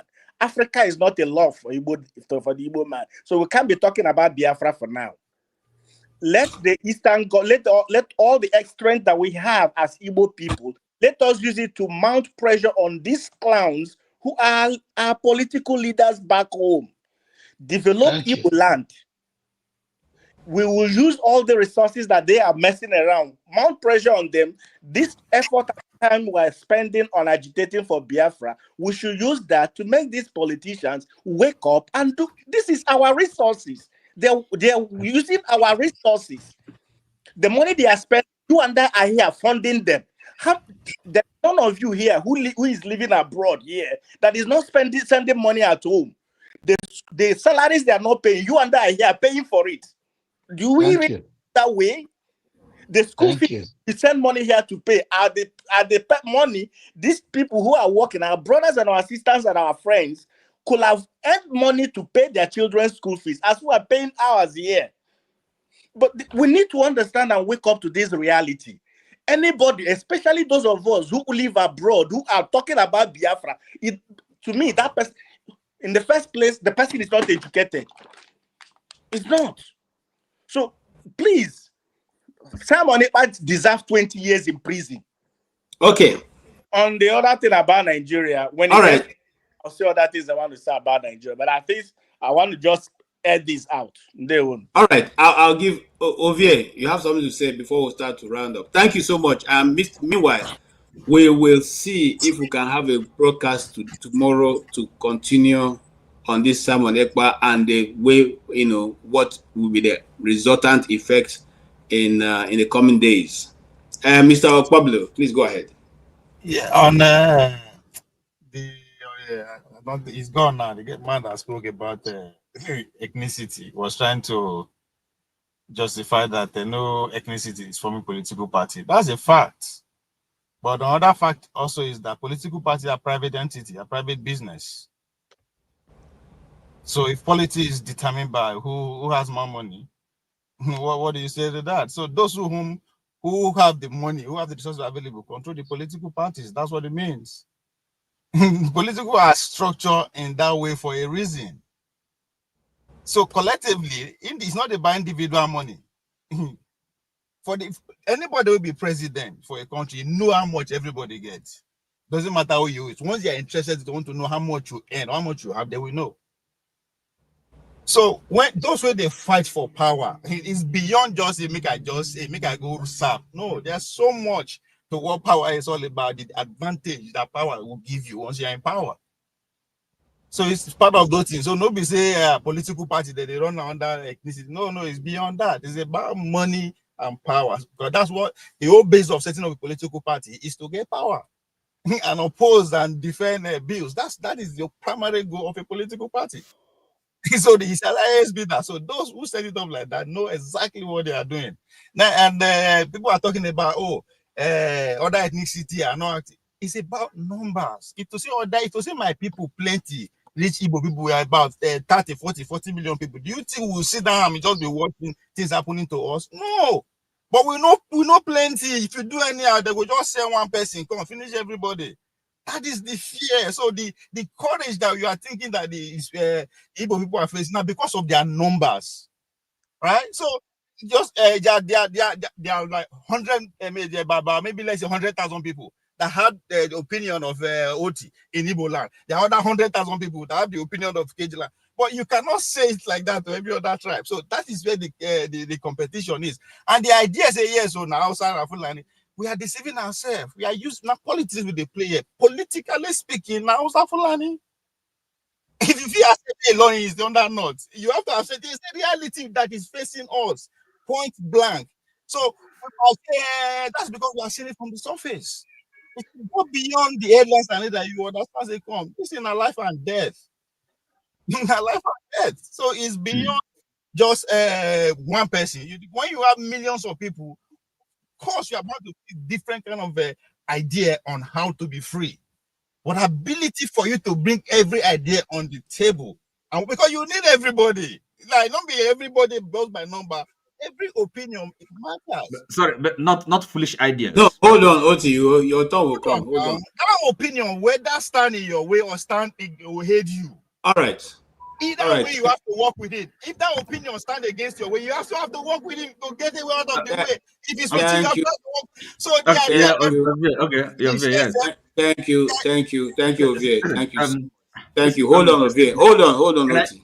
Hold on. Yeah, I'm coming to you. And I just want to say that we have actually been on this topic for the past 3 hours, and we're now taking our last lap for this. And I'm going to give you the very first time. Yeah, you have 2 minutes to tell us exactly and round up your thoughts. So that I'm not going to use up to 2 minutes, but I'm quite happy. Okay. Go ahead, sir. You have the floor. Because we talk, we communicate to learn. Okay, that's for me. That's the if I'm not learning something by engaging in conversation, it's a waste of my time. So we come here every day, and at least this topic, this issue we discussed tonight. Well, I don't know. I'll have to ask Vie whether he's learned anything. I, for one, at least the views I've expressed, I think I quite right to say that the preponderance of opinion, are in line with mine, right? So because first of all, this idea of freedom fighting, we have to be clear about what we're talking about. So who are the freedom fighters, and whose freedom are they fighting for? So they may be passionate, but when they are going the wrong path, we can be supporting them. We have to call them to order. We have to stop them. It's madness, right? So we have problems, right? We have to organize ourselves in Nigeria. We're not leaving Nigeria for anybody. Never. So we can do a lot better. So it's a matter of organization. We have to use our head. It's not, all this noise making, all this bravado is not going to take us anywhere. So it's a misadventure. It's silliness. I don't see how anybody should pay serious attention to Simon Ekpa.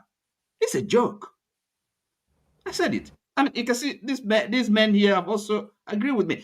Those on the comment section, if they think they know what they're talking about, let them come up and debate. Okay, it's not sitting on the sidelines and making silly comments. I don't have time for them. Let them come up and then tell us, make the argument. That's what I'm saying. And I worry. Okay, so if hold on, sir. Hold on. We are around now. You hold your fire. Okay, let me go to Sophia. Sophia, can you round up? You have 2 minutes, sir. Yeah, Sophia, can you hear me? Unmute yourself. Hello? Can you round up 2 minutes? Yeah, now I can hear you. Okay, yeah. Can you go ahead and round up your thoughts in 2 minutes? Okay, so what we're saying is that we know that Simon Ekpa have been, imprisoned for 6 years. He already served 1 year, so he has 5 years, and going by Finland justice system, he will only serve like 3 years. So that is done. All I'm asking is that the Nigerian government, with the mighty military they have, they should do whatever it takes to protect its citizens. These criminals in my hometown, in my local government, blocked federal highway for 4 years. Nobody passes through it. From Olu to Ihala, that's a federal highway. They blocked it and they killed more than 400 people on that highway. Not one day that Nigerian government took the soldiers or the military to that place. These are little boys, young little boys that are less than 25 years old. They blocked the federal highway and nobody can go through there. They were killing people. More than 400 people were killed there. Nothing happened. Nigerian government couldn't overpower little boys with some AK-47. Personally, I suspect that Nigerian government is also complicit in what they are doing. So that's what I have to put on this, because the shameful thing that the almighty Nigeria will allow some little boys block a federal highway, federal government highway. They blocked it for 4 years. Nothing happened. Military never went there to fight them, and they blocked it, and they killed more than 400 people. If you go there, you will see bones and skulls of so many people that they killed there.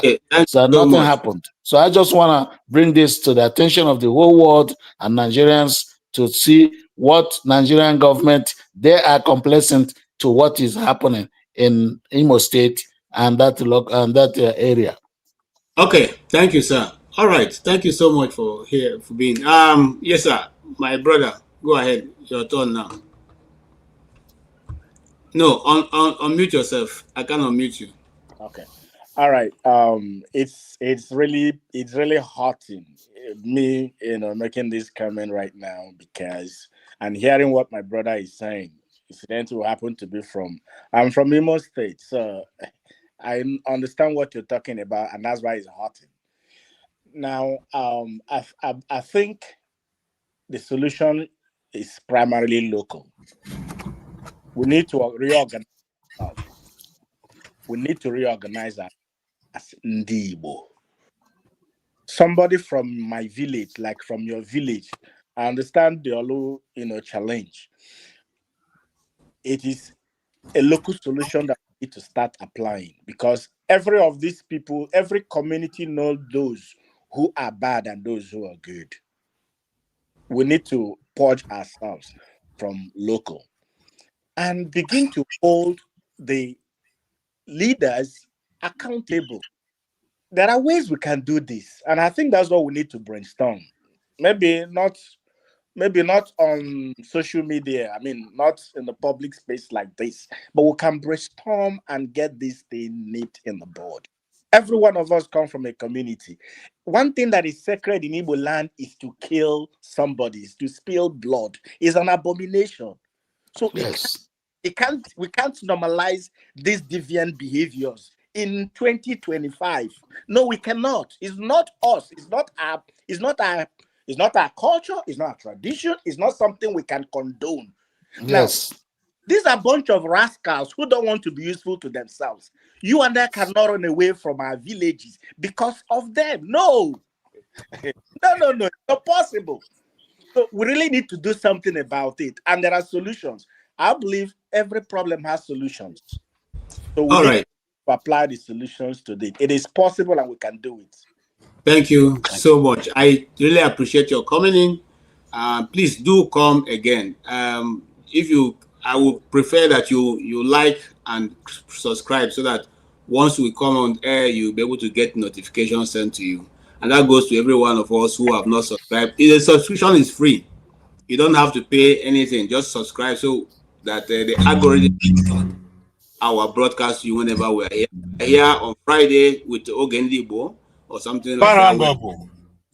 Yeah, we're also here on Saturday by 1 o'clock and on Sunday by 1:30. So every other week. So please do make your try and join us so we can all discuss. Mr. Okpabolo, you have 2 minutes.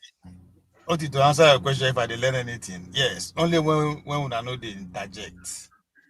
Because the point, you see, we there here because we have different opinions. If we agree with ourselves, we no go there here. So allow person make it. If you disagree with them, wait for your turn to rebut so that the thing go. But once you put in, you take a different tone. Yes, there's no opinion that everybody put here that we never hear before. As a student of history, that's normal. Everybody had different opinions, see people different way, right? During the American Revolution, there's few people that carry guns within the colonies. Now, so they regard them as terrorists. At the end of the day, metamorphosed to Ku Klux Klan. They also played their own role in getting their independence too. The Boxer Revolution in China, they were also described as terrorists and all that kind of thing during their 100 years of humiliation. But at the end of the day, they needed by the times to actually get out from that oppression from the West. the French development, the NCNC of South Africa, when they started, they were terrorist group. So in a normal thing, what is happening now. It's not new. Everybody now is part of human history. so just because one person glorify another person consumer, I don't know. And again, this idea, say freedom or whatever, is brought to fruition by one person. No, they happen. Never happened before in history. Doesn't matter the day about Martin Luther King, no. You need those foolish people, those dissidents, those idiots, those rebels, those who get gun, those who get Bible, you need everybody. But at the end of the day, it is the central. It is what joined you guys together. It's when the trends align, you don't need to pay anybody now. So I think that's the central point. That's what is going to metamorphose to at the end of the day. It's a story that is unfolding. It started before many of us were born, and it's not going to end with us. It will continue even after we are gone. So now it's a human development. It's not new. It's just because now, as I said, now the role of today technology is what make us no. Just because of that. And again, to understand the role of technology, about 60 or 70 years ago, before America go drop bomb for Iran, they would literally need to be on ground. But they just go one evening, fly, come, mosquito come bite you, come on. Nobody knows why. Technology don't advance. So if someone like they control this, don't be surprised. So it's not over yet. It doesn't matter how we condemn them. The most important thing for me, looking in from history perspective, the guy has played his role. If we are talking about Biafra today, it doesn't matter if you agree or disagree, say it never existed, but we are talking about it. We spend our human time. History will say how we spend today. We talked about Biafra because of Simon Ekpa. The Bible says many are called, few are choosing. 200 years from now, Ekpa will be mentioned because of Biafra. None of us will be mentioned. We'll be gone with history. Expect that. It doesn't matter how you see him. Now, where they see human being be that? For him to throw that part, he knows the end of it. Is either going to be shot and killed one day on the war front, or he's going to be jailed. He knows all this. But he still go. For me, that is the kind of heart I want to have. I go take entire Surok. No say they go kill me. But I still go ahead. All right. Thank you so much, Ovie. Ovie has a channel. What's the name of your channel again? On our politics.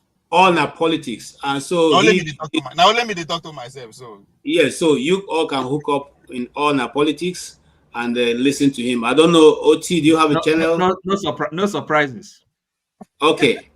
All right. Thank you so much. On this faithful note, I would like to say we will call it a day today. I want to thank Ovie, who has been with me right from the beginning. He was here, and you are a source of. In fact, if you are a good Christian, I will call you Stephen, son of encouragement. My prime minister is going through the fire, and he will come and shining. So why yes, no. I believe that. I'm not one of his fans, but I believe that he will get freedom at the end. But again, this thing also legitimizes his struggle. I mean, if you say not criminal, but it legitimizes that struggle. No. International faulty logic. Satan has a name as well. Lucifer, right from the beginning of the world. Okay. All right, gentlemen. You know, we has a name as well. We just have to bring it to a close. We just have to bring it to a close. If you understand the pain of us all here, you wouldn't be saying this. All right, we'll have to bring it to a close. You won't be saying this. Okay, thank you so much. Sorry, sir, can you call your name exactly for me? Anna Lechukwu. Anna Lechukwu. Anna Lechukwu. Oh, very beautiful name, Anna Lechukwu. Thank you so much. I have one. Yes, I have one Mr. Anna Lechukwu as my friend, but he just calls it Anele. He didn't put the other side.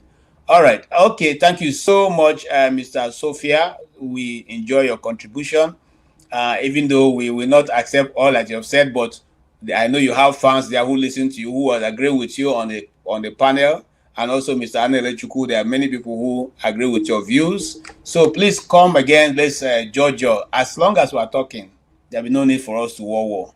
My friend, Mr. Oti, like I said, I share some part of your history. You were in the seminary. I was, they refused to give me admission. If not, maybe I would have been a priest of the Jesuit kind.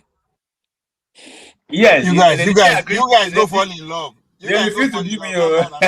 I couldn't meet the principal, and they kept telling me to come back. Whenever I go, he's not around. I said, God, I don't think you want me to follow this line.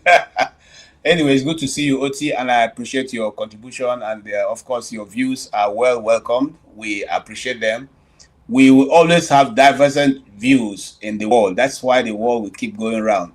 If God wanted us to share the same idea, He would have made all of us look the same, and our faces look the same, and our character the same. But He chose to give us diversity, and that's what makes the world go round. The people in the street call it shades of gray. So we always have shades of gray in one way or another in our lives. That's what makes it interesting. So I welcome and I thank you, Ovie, and my other, yes, every one of you have been wonderful. Forefather came in and left. I saw Rudolph at the backstage, Rudolph Okonkwo, but he didn't come in. And every other person who has contributed, my brother Revolution, Mr. James, and Tony, all of you have contributed to this discussion and totally brought very rich part of it out also. And as I round up, I'll also just take you out so I can round up and say goodbye to everyone who has contributed. Thank you so much. All right, gentlemen. Thank you. Thank you.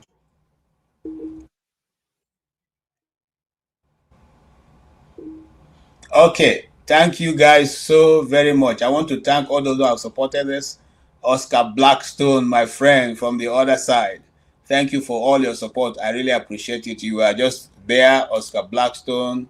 He supported us so very well today. Bought tea, a cup of tea for me and for Forefather and Rudolph. Thank you. You all did so wonderfully well. Thank you also, my brother. You told us we did a good job discussing today. I thank you because the last time you were here, you didn't agree with my discussion, but today, you approve of what we discussed. Thank you so much. We really appreciate your comment, whether it's in support of what we are doing or not. We appreciate it. Thank you. Also, yes, Chris. Thank you so much. I appreciate your comment. I appreciate also the contribution you made to the platform. Thank you, Kulata. Today we are a bit on the same side, but it doesn't matter whether you're with me or you're on the other end. I appreciate you. I appreciate your comments. Thank you for always finding time to come. Like we say on this channel, we appreciate you not only because you participate, but because you chose to share your time and your treasure. There's nothing more important in a human being's life than time. The time you spent on this channel today can never be recovered. But you have spent it with us to educate, to enlighten, and to let other people know your opinion. Those opinions will continue to remain in this channel, and people will not only watch it in the after now, but they'll continuously to dwell on it. And maybe, who knows, that can help to develop and enrich the polity and the governance in Nigeria. We appreciate all of you. And like I will end up by saying, as for those who think that Simon Ekpa is not doing very well, I would like you to stick along this line.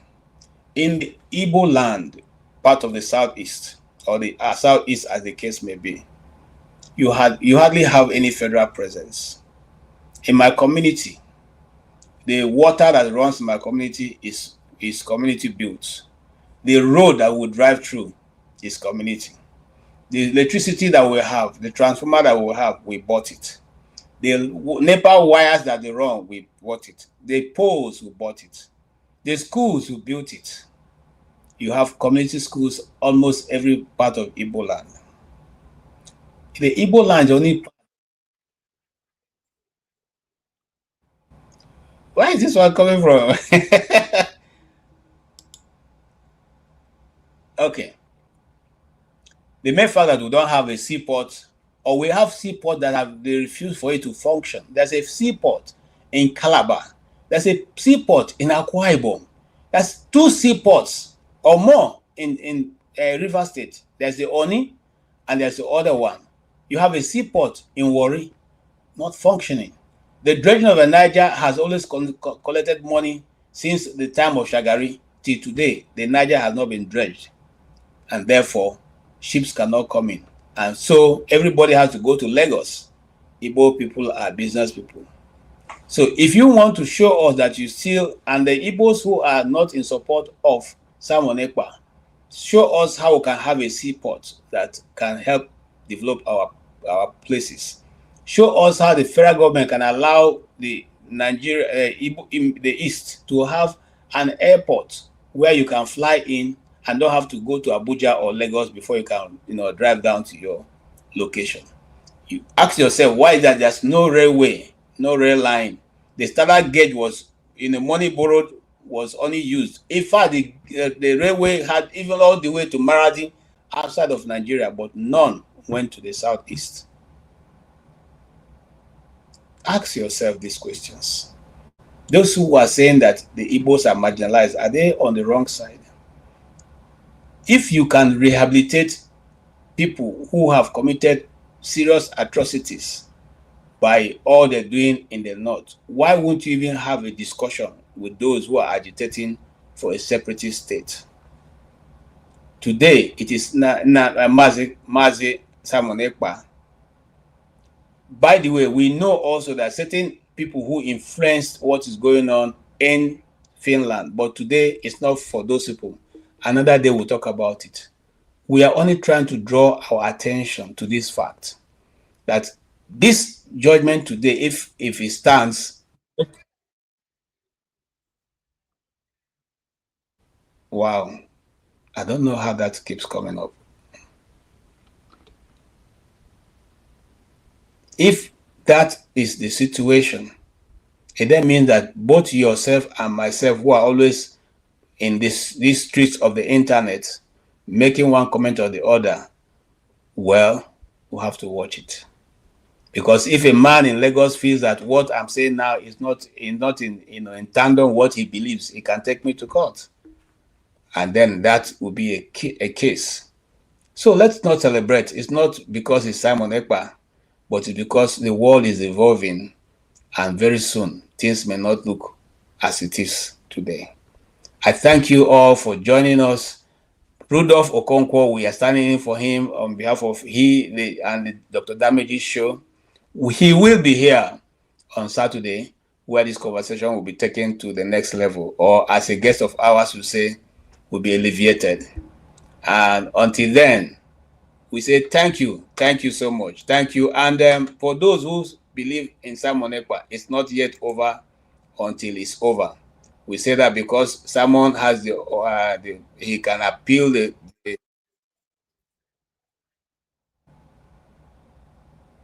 okay, that is not a normal distance. I don't know whether somebody is trying to hack our system, but it's okay.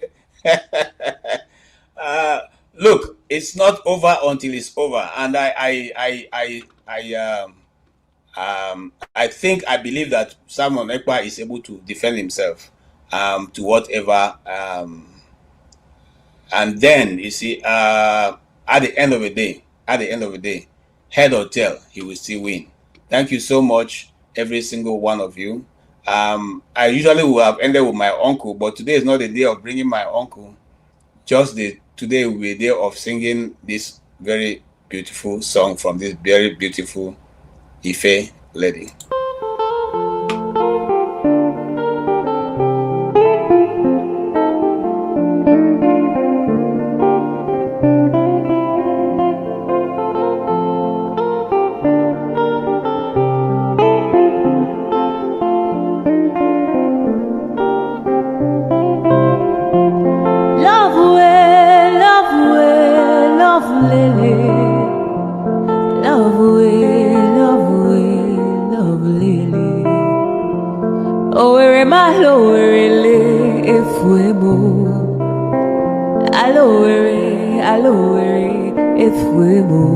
I am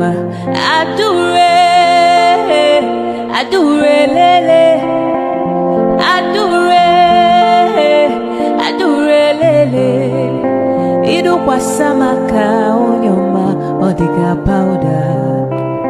Idu kwasamupu onyoma odika fomu. Idu kwasamishi onyoma odika pilu. Ololololo aturu bwebule wakamwa iwariwo. Ice. Rosa Olerio, Rosanna Olerio, Rosanna Olerio de Kadimba. Adure Oleri, Adure Olerio, Adure, Aturubwe Bule Wakawa, Iurio, Adure, Adure Lele, Adure, Adure Lele, Idu Wasamaka, Onyoma, Dika Powder. Idu kwa samuku onyoma dika fumu. Idu kwa samishi onyoma dika pilu. Ololo lolo aturubwe mule wakawa.